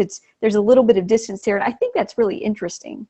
It's not the convention in modern fiction, but then we get into more like the negative emotions. Well, what I like about this is they're fully human. You have all these emotions going on. They're happy because they've just gotten engaged, but he's also got all these things he feels bad about in the past, and it's emotional roller coaster, and they feel like real people to me, and I like that. When they get to the part where they're talking about how they've learned and grown, then you get the direct quotes. It's less personal, so she kind of zooms back in. We'll drop back in on the conversation now, but before we would have been eavesdropping if I told you exactly what they said, and I think that's interesting. That is. That's really cool. I didn't think about that, and that's very, very good insight. And she does it in some of her, really all of her books. I mean, you don't get that that moment. Then he said quotation marks, and then she said it's private, right? And even if they're fictional characters, there's privacy. It's really cool, and I thought it took a lot of guts for Darcy to start his proposal by reminding her of something bad he did. Yeah. That might not have been the smoothest thing, but they're speaking from the heart, and I like it when people speak with total sincerity. It doesn't have to be smooth; it's got to be real. Right. That's what makes it really matter. That's what really has an impact. Is it's real. It doesn't have to be a Hallmark card. It doesn't have to be a poem. But Darcy is telling her exactly what he thinks and what he feels. And this is exactly something, I don't know, I really, not that I'm elegant and a gentleman and all this other high society like Darcy, because I'm not those things. I'm a gentleman in a moral sense of it, but I have no social clout or anything like that. But I can really identify with Darcy's character here. If we're going to talk, let's talk about something that matters. I'm not here to put a lot of frou-frou and a lot of lipstick on everything here. Let's get down to it. And I want to tell you what I think and I want to tell you what I feel. And I first want to start off by apologizing, but then I want to tell you, how much you mean to me and what you said to me. And it's not just some vague, oh, you mean so much to me. You said this to me, and this really struck me, and it convicted me, and it caused a change in my life. And I'm going to read a little something here that Darcy said. He said, I've been a selfish being all my life, in practice, though not in principle. As a child, I was taught what was right, but I was not taught to correct my temper. I was given good principles, but left to follow them in pride and conceit. Unfortunately, an only son, for many years I was an only child. I was spoilt by my parents who, though good themselves, my father particularly, all that was benevolent and amiable, allowed, encouraged, almost taught me to be selfish and overbearing, to care for none beyond my own family circle, to think meanly of all the rest of the world, to wish at least to think meanly of their sense and worth compared with my own. Such I was from 8 to 8 and 20. And such I might still have been, but for you, dearest, loveliest Elizabeth. And again, it's what we talked about last time. This is what a good woman does for a man. I would have gone on in this gruff exterior with these character flaws that I wasn't aware of or maybe had no motivation to fix them until I met you. I would have continued on as that guy until I met you, my dearest and loveliest Elizabeth. What do I not owe you? You taught me a lesson hard indeed at first, but most advantageous. By you, I was properly humbled. I came to you without a doubt of my reception. You showed me how insufficient were all my pretensions to please a woman worthy of being pleased. And this is Darcy, a man who realizes the impact of this woman, and he's letting her know what he thinks and what he feels. He confessed his vanity. He believed Elizabeth, she would receive his apology here. And then she, in turn, hoped that he didn't hate him for her spirited response that evening. And he's apologizing. She's apologizing. They're clearing the air. And I really liked what Darcy had to say there, because that's really true. I was a guy, and I was kind of set in some of my bad habits and stuff. I wasn't a bad guy, but I definitely had some growth that needed to be done. And when I hit Amanda, it went from this to this. You know what I'm saying? And that's Darcy realizes what a good woman does for a man, and Elizabeth does that. And I think this is just so true to life. It's right on the nose. It's so true to life. Oh yeah, and I like how they really know each other. They're not having this romantic moment where they have these fantasies or these illusions about who each other are. I mean, they're in love. I mean, they have this high opinion of each other. There's probably a blissful moment in their life, but at the same time, they really know who the other person is, and their flaws and their good qualities. And you feel all of that. I mean, you go through sort of all the emotions and everything they're feeling and saying. They're being really sincere with each other, and that's what they've always been from the beginning. Yes, and I like also here, we talked about Darcy, I talk about Elizabeth. Now, Darcy apologizes, and this isn't some rom-com where the guy gets on his knees and apologizes, and the girl acts as though she has never done anything wrong in the history of this relationship here, whatever. I don't like stuff like that. Elizabeth here, Darcy apologizes. Right. And Elizabeth said, well, you know what? I've got something to apologize for too. I hope you didn't hate me for my spirited response that evening. And she apologized as well. And he says, hate you? I was angry at first, like anybody would be, but my anger soon began to take a wrong direction. My object then was to show you by every civility in my power that I was not so mean as to resent the past. And I hope to obtain your forgiveness, to lessen your ill opinion by letting you see that your reproofs had been attended to. The things that, the flaws that you pointed out, which you said was in a spirited manner, but you pointed these out. I've attended to these. I've fixed these. I've worked on these. Okay. How soon any other wishes introduced themselves, I could hardly tell, but I believe in about half an hour after I had seen, I believe in about half an hour after I'd seen you, so you had an immediate impact on me here. So no, I don't have any hard feelings for you at all, because you helped me become a better man. And I just, like you said, they're being real with each other here. This is real people. This isn't catering to one side or the other. For all his supposed pride that people have leveled at Darcy, that charge they've leveled at Darcy throughout this whole story, he has no problem here admitting to his mistakes. That's right. A truly prideful man wouldn't do that, but Darcy is just throwing it all out there. What do you think about that? Yeah, he's grateful that he had the chance to change and to learn what he was doing wrong. And that's how he felt even before he started to think, well, maybe there's hope. He listened to her reproofs and thought she had a point back when he thought, well, she's rejected me. I don't have a chance. And then he did see her again and started to hope, well, maybe I can turn this around. But he was going to take that correction, not, so he could make her happy and so he can win her back, but because she was right and he wanted to be a better person. That's what I like about it. Tell me what you think about this line here. I found this to be really interesting. The acknowledged lovers talked and laughed. The acknowledged were silent. Darcy was not of a disposition in which happiness overflows in mirth. And Elizabeth, agitated and confused, rather knew that she was happy than felt herself to be so. Have you ever been in a situation like that where like something good happens and you're not just overflowing with mirth, as Jane Austen said, but Darcy knew he was happy, but he wasn't just, going gaga about it. And Elizabeth knew that she was happy rather than felt it. And let me give you a little anecdote, and I keep going back to my wife and our proposal, and because that's the context of what we're talking about here. When I married, when I knew I was going to ask Amanda to marry me, it wasn't like my heart was just so full with all just this overflow of emotion. It wasn't anything like that. Evie, this was one of the most calm and focused moments that I've ever experienced when I kind of realized I'm going to ask her to marry me. And I'm not doing this because I'm swept up in the moment. It wasn't on the spur of a moment. Mm-hmm. I wasn't just, running around with this big dumb grin on my face, but I wouldn't really say I felt anything other than confident. I felt assured, but I knew that I was making the right choice, and I knew that I was happy, but I didn't really feel happy. Have you been in a situation like that where you knew you were happy, but you're not having this overflow of emotion?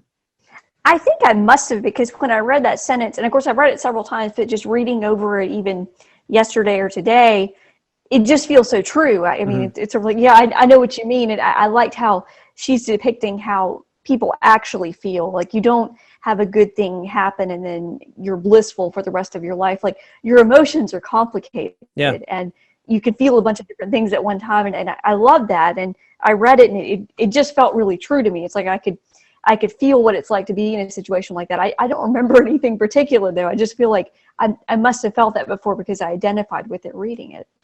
But I remember when I got my book published, and I look, Evie, I'm under no deception here.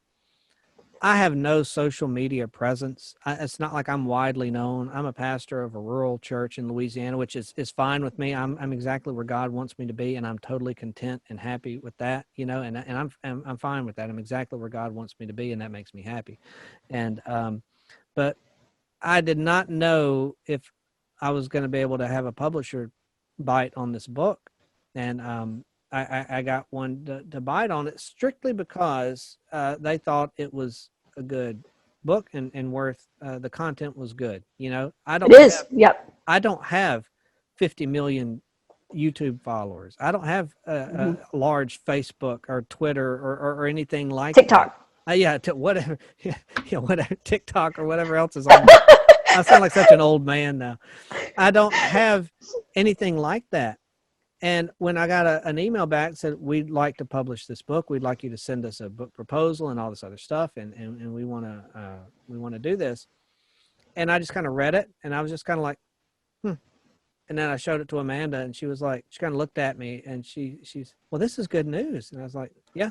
And she said, well, aren't you happy? And I said, yeah, I am. But I wasn't just, I wasn't just overflowing with mirth.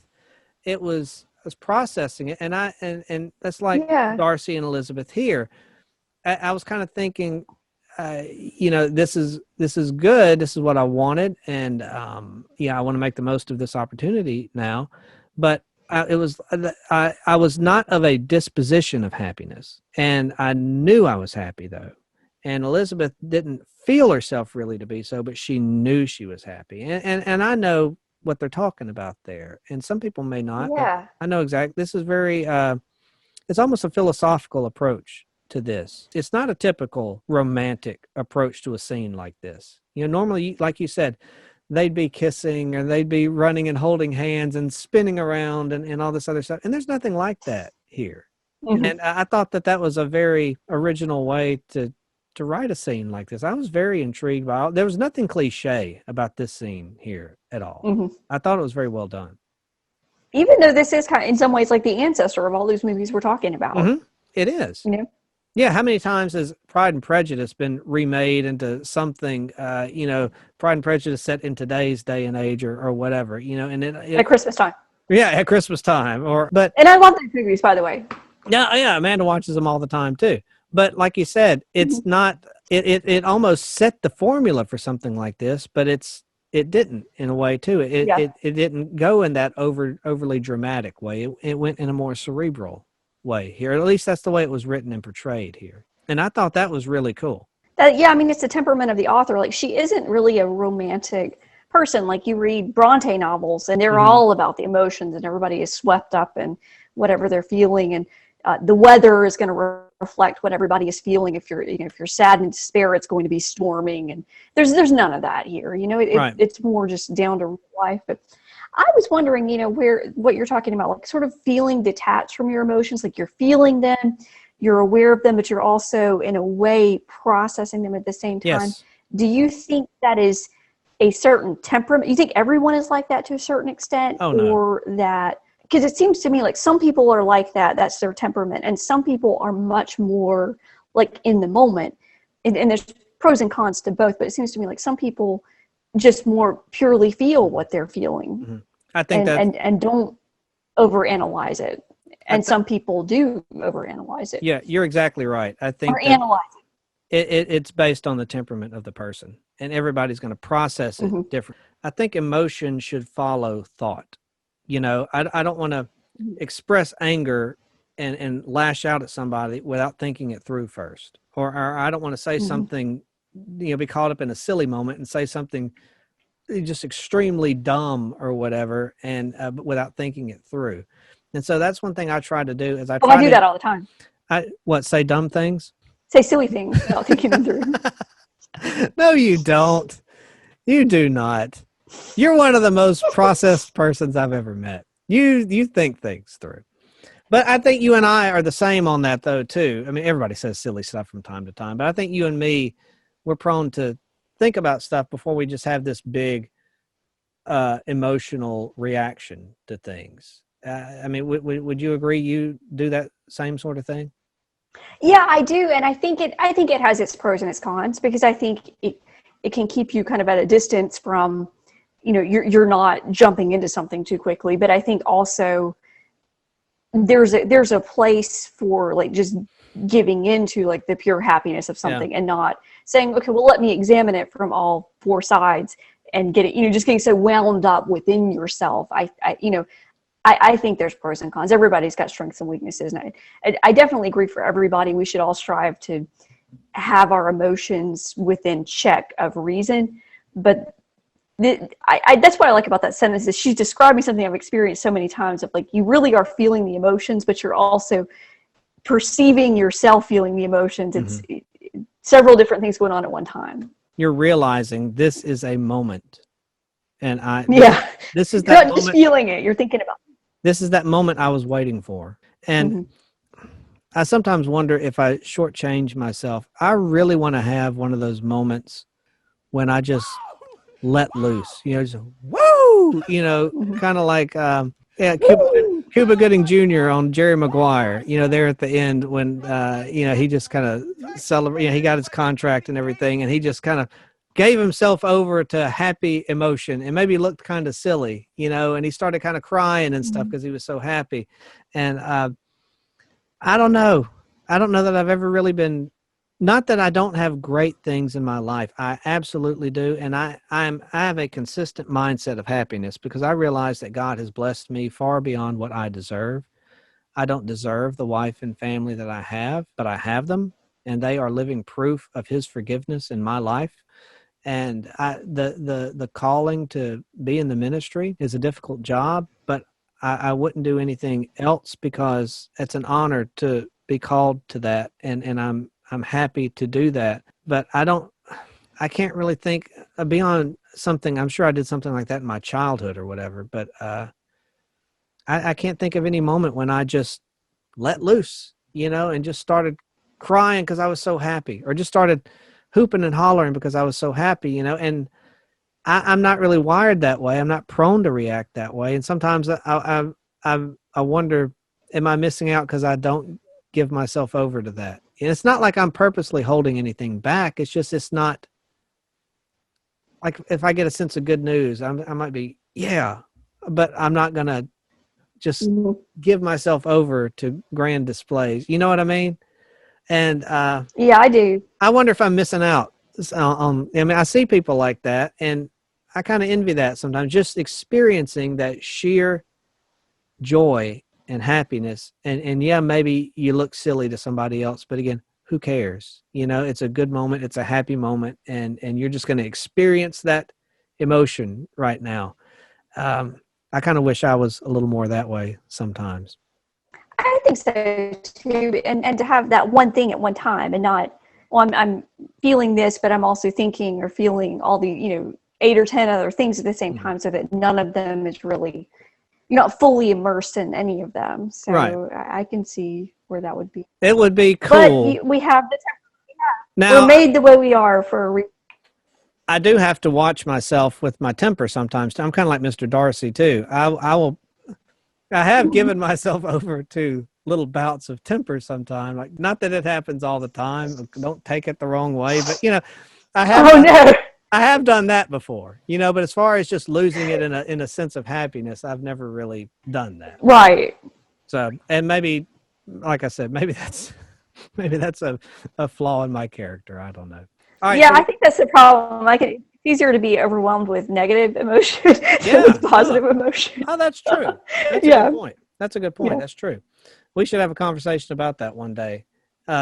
But not now, because we're going to deal on the positive emotions with Elizabeth and Darcy. And now she goes and she tells Jane that she's engaged. And Jane's like, Lizzie, do anything rather than married without affection. She's kind of taken aback at Elizabeth's decision here. And nobody really knows except for Jane that they're engaged right now. And Mrs. Bennet keeps calling Mr. Darcy all these mean names, like he's this disagreeable man. Why does he disturb us with his consistent company? And I'm quite sorry, Lizzie, that you should be forced to hang out with this disagreeable man. You're doing it all for Jane's sake. What do you think about all this when the family comes to find out about the engagement? I like Elizabeth's speculations before her mother finds out, that she knows either her mother is going to be in raptures and is going to adore him, or she's going to insult him. But she's like, but either way, it's going to be vulgar. And she's right, because no matter what happens, it's going to be one or the other. Because she's not expecting tact and sensibility from Mrs. Bennet. I like how. And she's right, because Mrs. Bennet suddenly becomes a big fan of Mr. Darcy, having said all these things about him up to that point. Once he's going to marry her daughter, well, he's so handsome, so tall. I love that. He's so tall. And I've always felt that way. I've always thought he was that way. I've always said he was so agreeable. Elizabeth, she told her mother, and this was extraordinary. She tells her mother, and on first hearing it, Mrs. Bennet sat quite still and unable to utter a syllable. Now that shows how surprised that Mrs. Bennet was left speechless, a woman who has talk about giving herself over to fits of emotion. This lady who's just been so grandiose in expressing her emotions throughout this whole story. And now Elizabeth tells her that she's engaged to Darcy, and it leaves Mrs. Bennet speechless. Nor was it under many, many minutes that she could comprehend what she heard. So she sat there just kind of in a dull silence, trying to process all of this, which shows, that's big news if you've managed to make Mrs. Bennet be silent like that. And then she finally replies, oh, good gracious, Lord bless me. Only think, dear me, Mr. Darcy, who would have thought it? Is it really true? Oh, my sweetest Lizzie, how rich and how great you will be. Well, that's immediately what she goes through. Not how happy, whatever. How rich and how great you will be. What pin money, what jewels, what carriages you will have. Jane is nothing to it. Nothing at all. She just said that Jane was her favorite. And now Jane is nothing compared to Elizabeth, I'm so pleased, so happy, such a charming man, so handsome, so tall. Oh, my dear Lizzie, pray apologize for my having disliked him so much before. I hope you will overlook it. Dear Lizzie, oh, a house in town, everything that is charming, 3 daughters married, 10,000 a year. Oh, Lord, what will become of me? I shall go distracted. And, and then Jane Austen writes there, in probably the most subtle line in the book, this was enough to prove that her approval need not be doubted. Like, duh. Yeah, this was enough for Lizzie to realize that her mother approved of the whole thing. And I like Austen's understatements. A lot of times, instead of saying something is such and such, she'll say, well, it was not whatever. She was not unhappy. Which is humorous in and of itself. framing it Yeah. that way, which is very talented there. And then Mr. Bennett goes on to approve of this. Now he thought, and now, okay, we talked about Lydia last time, and Mr. Bennett obviously had an affection for Elizabeth, much more affection than he had for Lydia, and he thought that that Elizabeth might be marrying Darcy for the wrong reasons here. He tells her he's rich, to be sure, and you may have many more fine clothes and fine carriages than Jane, but will they make you happy? And that's really good insight coming from Mr. Bennett. And if he had taken that same sort of interest and that same sort of approach to Lydia, she might not have ended up the way she did. But he really liked Elizabeth and her temperament and everything. He really, they had a good chemistry, the two of them. He tells Lizzie, he says, we all know him to be a proud and unpleasant sort of man, but this would be nothing if you really liked him. And she said, I really do like him. She said with tears in her eyes, I love him. Indeed, he has no improper pride. He is perfectly amiable. You do not know what he really is, then pray do not pain me by speaking of him in such terms. And Mr. Bennett gives Lizzie his consent here. And I thought that was a really nice scene, too. Mr. Bennett really cared. Don't you dare marry this man for the wrong reasons. Will you be happy? He's really concerned about Elizabeth's happiness. Now, if he had taken that same sort of concern and given it to all his daughters, he would have had a whole different type of family. But Elizabeth was his favorite, and I liked this scene too. You got some wise counsel from Mr. Bennett, and something I have to think about it. Mrs. Bennett said something that was actually kind of surprisingly wise for her. But what do you think about the parents' reaction here?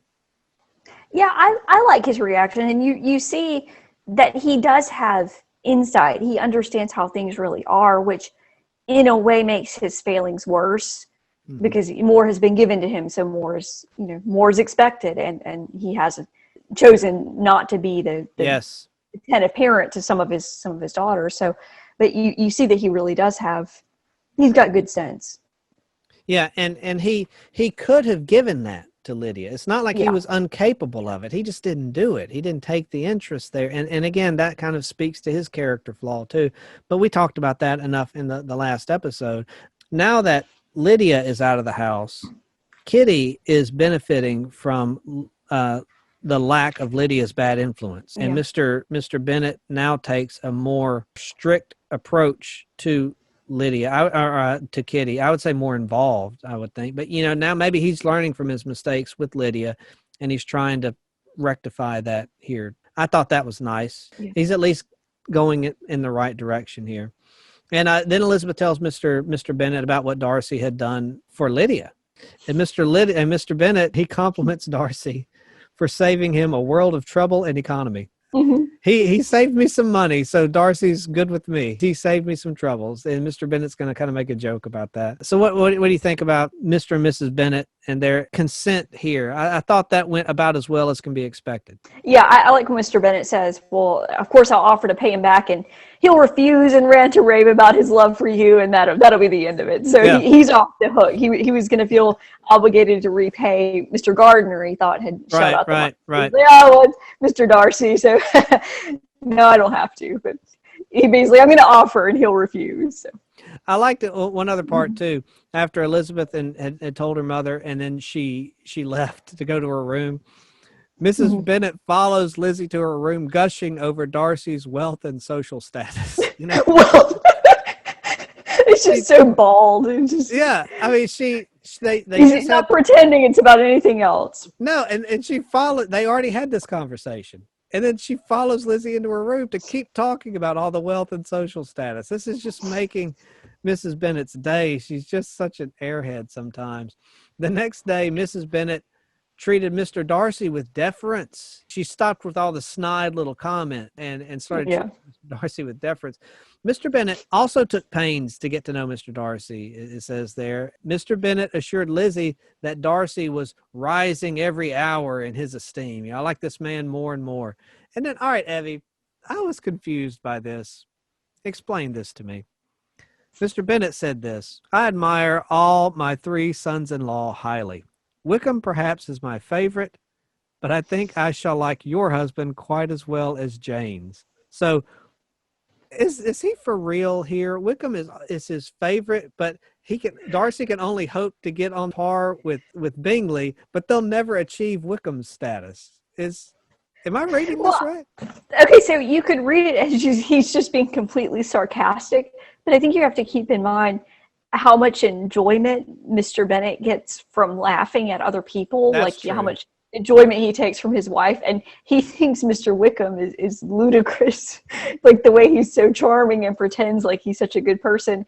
I mean, Mr. Bennet doesn't approve, but he also is so amused by it. So Mr. Bingley and Mr. Darcy, he really does like and respect, and that's good and all that, but they're never going to entertain him. I mean, he's never going to enjoy a laugh at Mr. Darcy's expense. I So see. I think that's kind of what he's getting at. You could take it, he's just being completely sarcastic, but I think there is a little something to it. Like, he likes people that he's going to get a laugh out of. That makes sense now.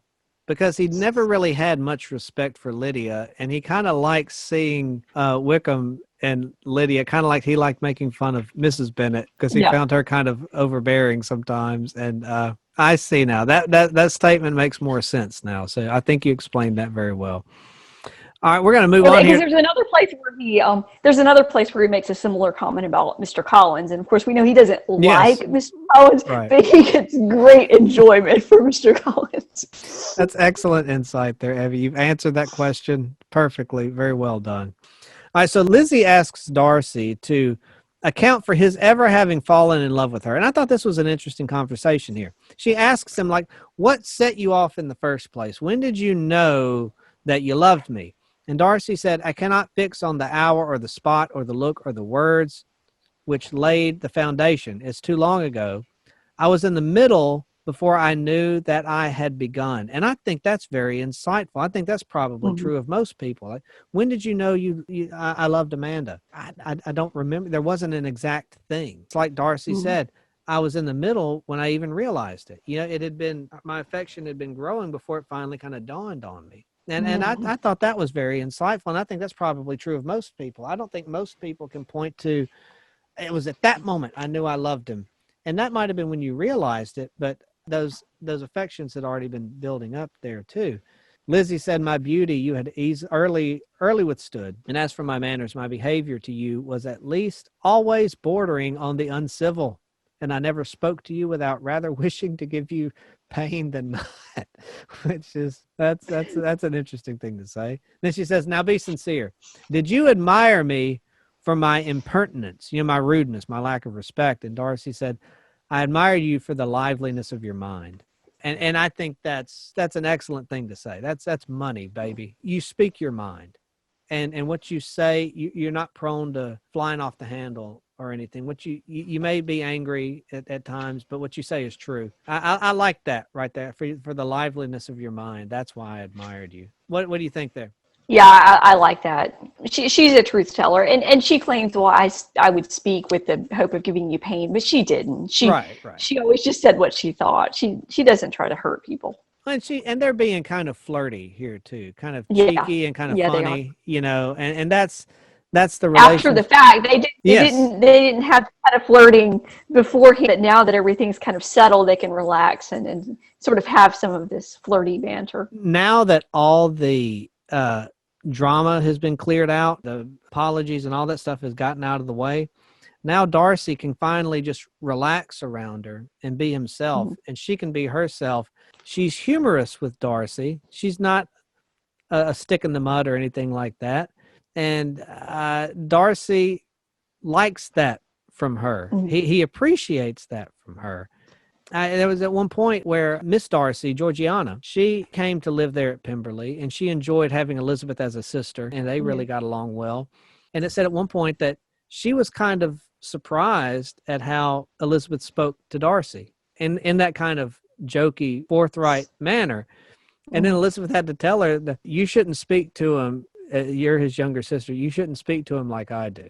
And so she's not demeaning Darcy like Mr. Bennet would Miss Bennet, making fun of him at his expense. She's not doing that.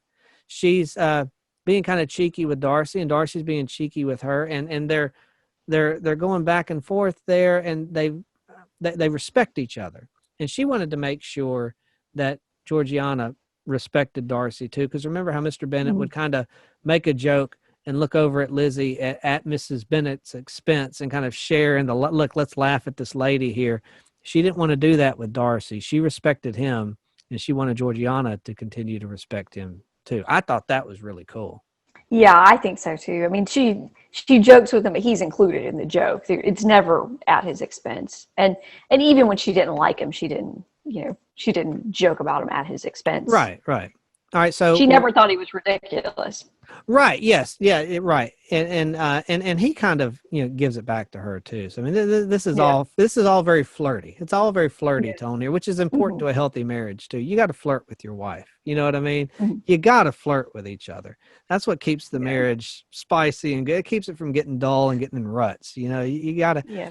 That's what I was telling Lex the other day. She was our oldest daughter.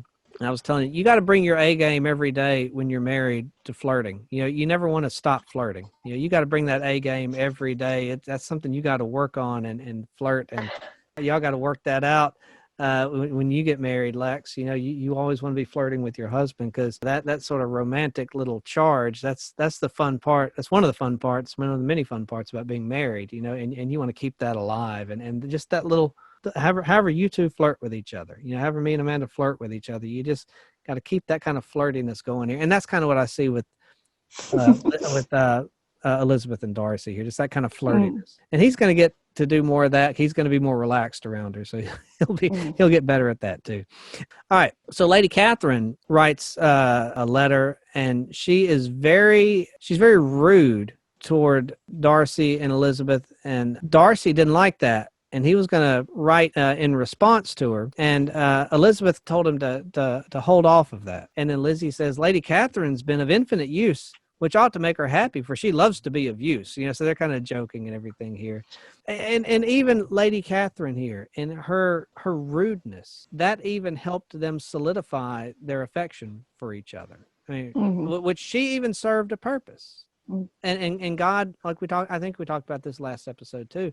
Yeah, we did. God will allow that was a difficult situation dealing with Lady Catherine, but Elizabeth was resolved. She was firm in her affection for Darcy, and Darcy was firm in his affection for Elizabeth. And in a way, Lady Catherine helped bring them together when she set out to keep them apart.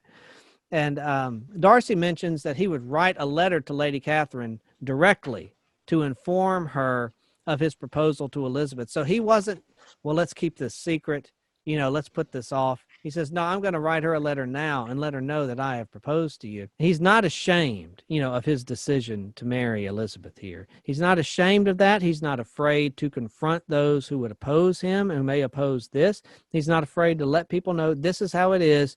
You can like it or lump it, but this is how it is. And then Mr. Bennet wrote a letter to Mr. Collins informing him of Elizabeth's engagement to Darcy.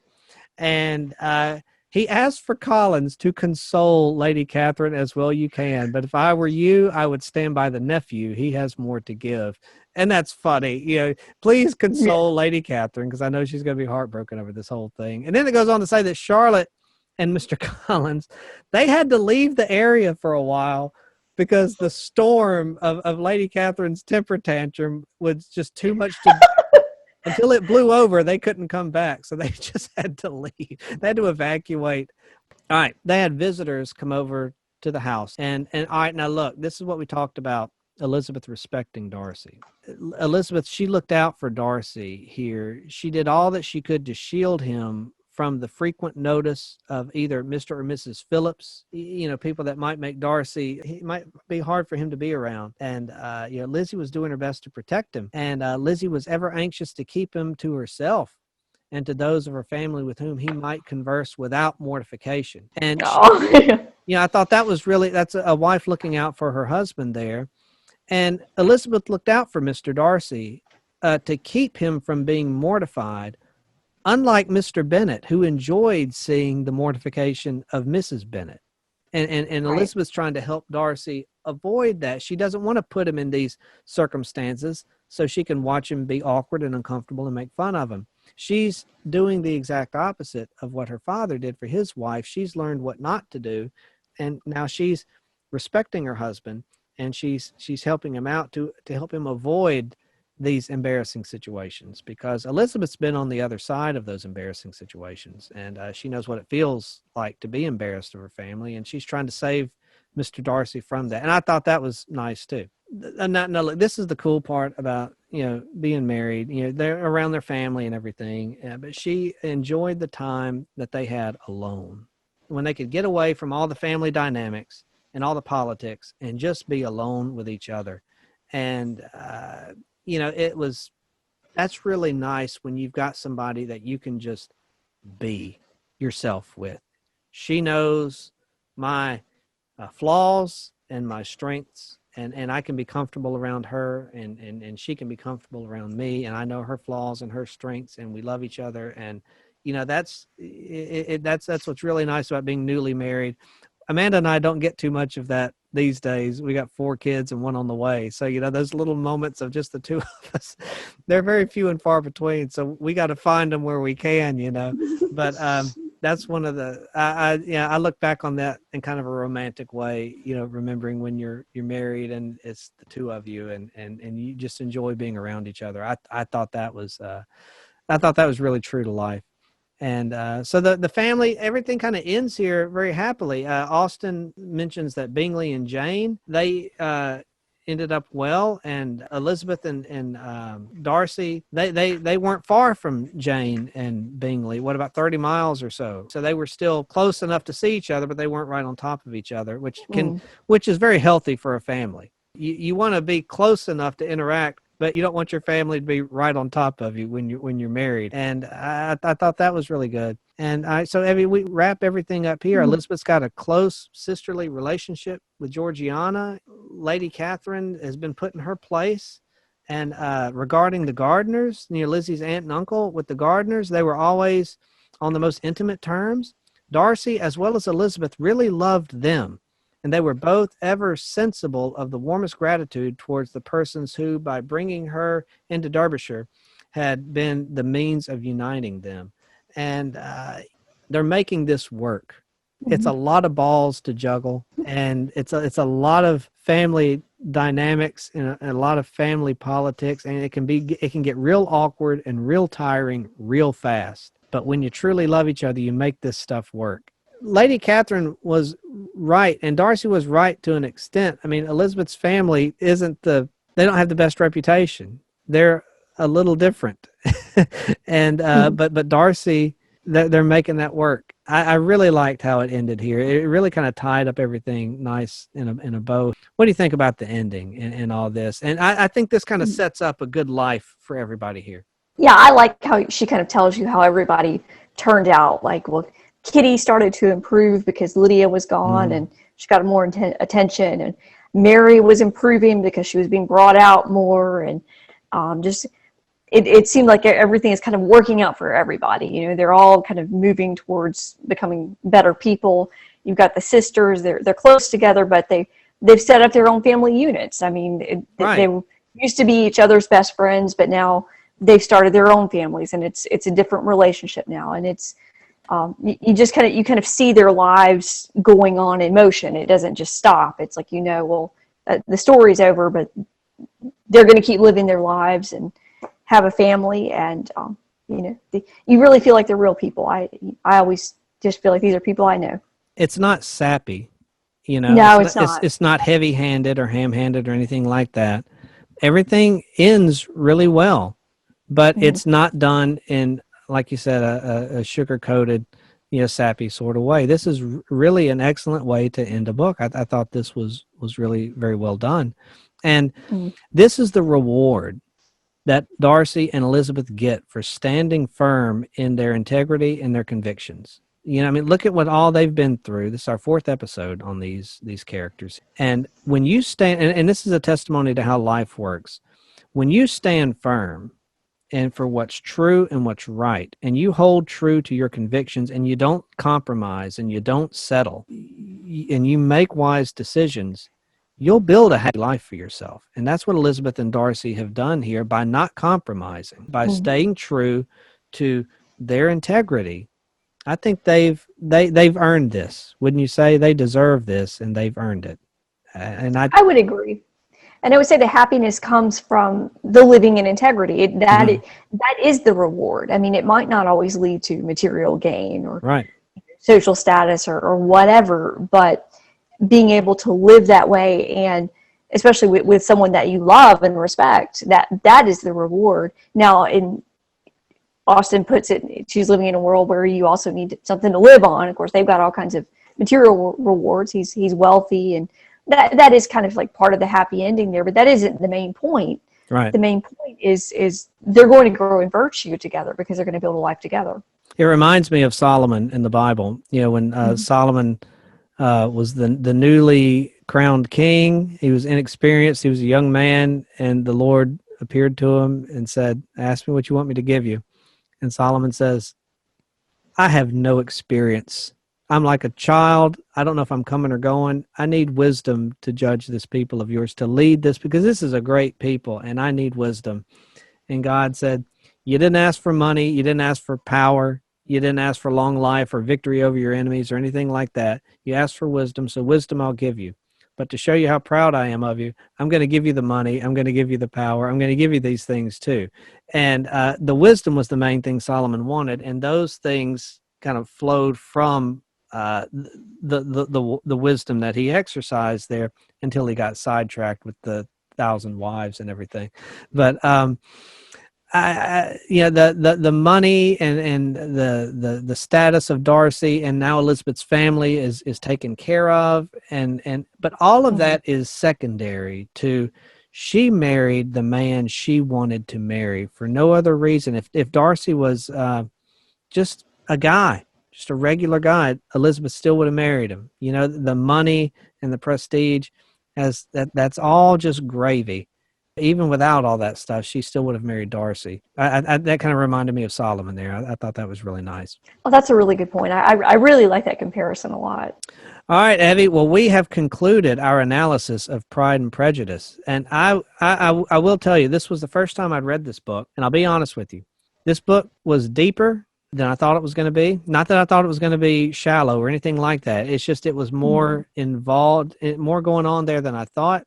And I enjoyed this book immensely, and I really want to thank you for recommending this book. You did a heck of a job picking this book out. It was really good. Well, Jane Austen did a heck of a job writing it, and you know what? There's a lot there that I hadn't seen until we were reading through it together. So, and that's having read it, probably 20 times. Honestly, there's a lot there that I hadn't seen, and that really just shows you how deep her insight is, though, that there's always something more there that you can to pick up on. That, to me, that's what makes a great book. I mean, there's a lot of books that are good enough to read once, but there's a book like this, you can read it every year of your life, and you're going to get something different out of it. And that's what I think are the best stories, those that have layers to them. And it's really cool when you realize something you didn't realize before. And this book is full of stuff like that. And I'll go back and read it again, too, and I'm sure pick up on something else later, too.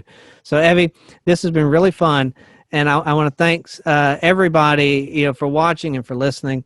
And I hope this conversation was beneficial to everybody out there. I found it to be extremely beneficial. I've really learned a lot, and not just about the story, but the moral insights that we've talked about. I've really learned a lot here too, haven't you? Absolutely. Now, our next episode, I really look forward to it. We're going to be taking a look at Ray Bradbury's Fahrenheit 451, right?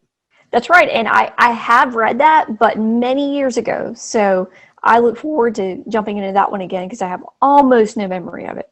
I really like Ray Bradbury and his style. He just is one of those guys who just loves to write. He's got words and exclamation points all over the place. And we'll talk about that when we talk about him. I'm really excited about that. And it really should prove to be insightful, especially in today's atmosphere, where certain elements of society they're really embracing censorship. I think Fahrenheit 451, we could really learn a lot from that. But until the next episode, I hope you all have a great day and a great week. Take care, and we will see you next time. Bye-bye.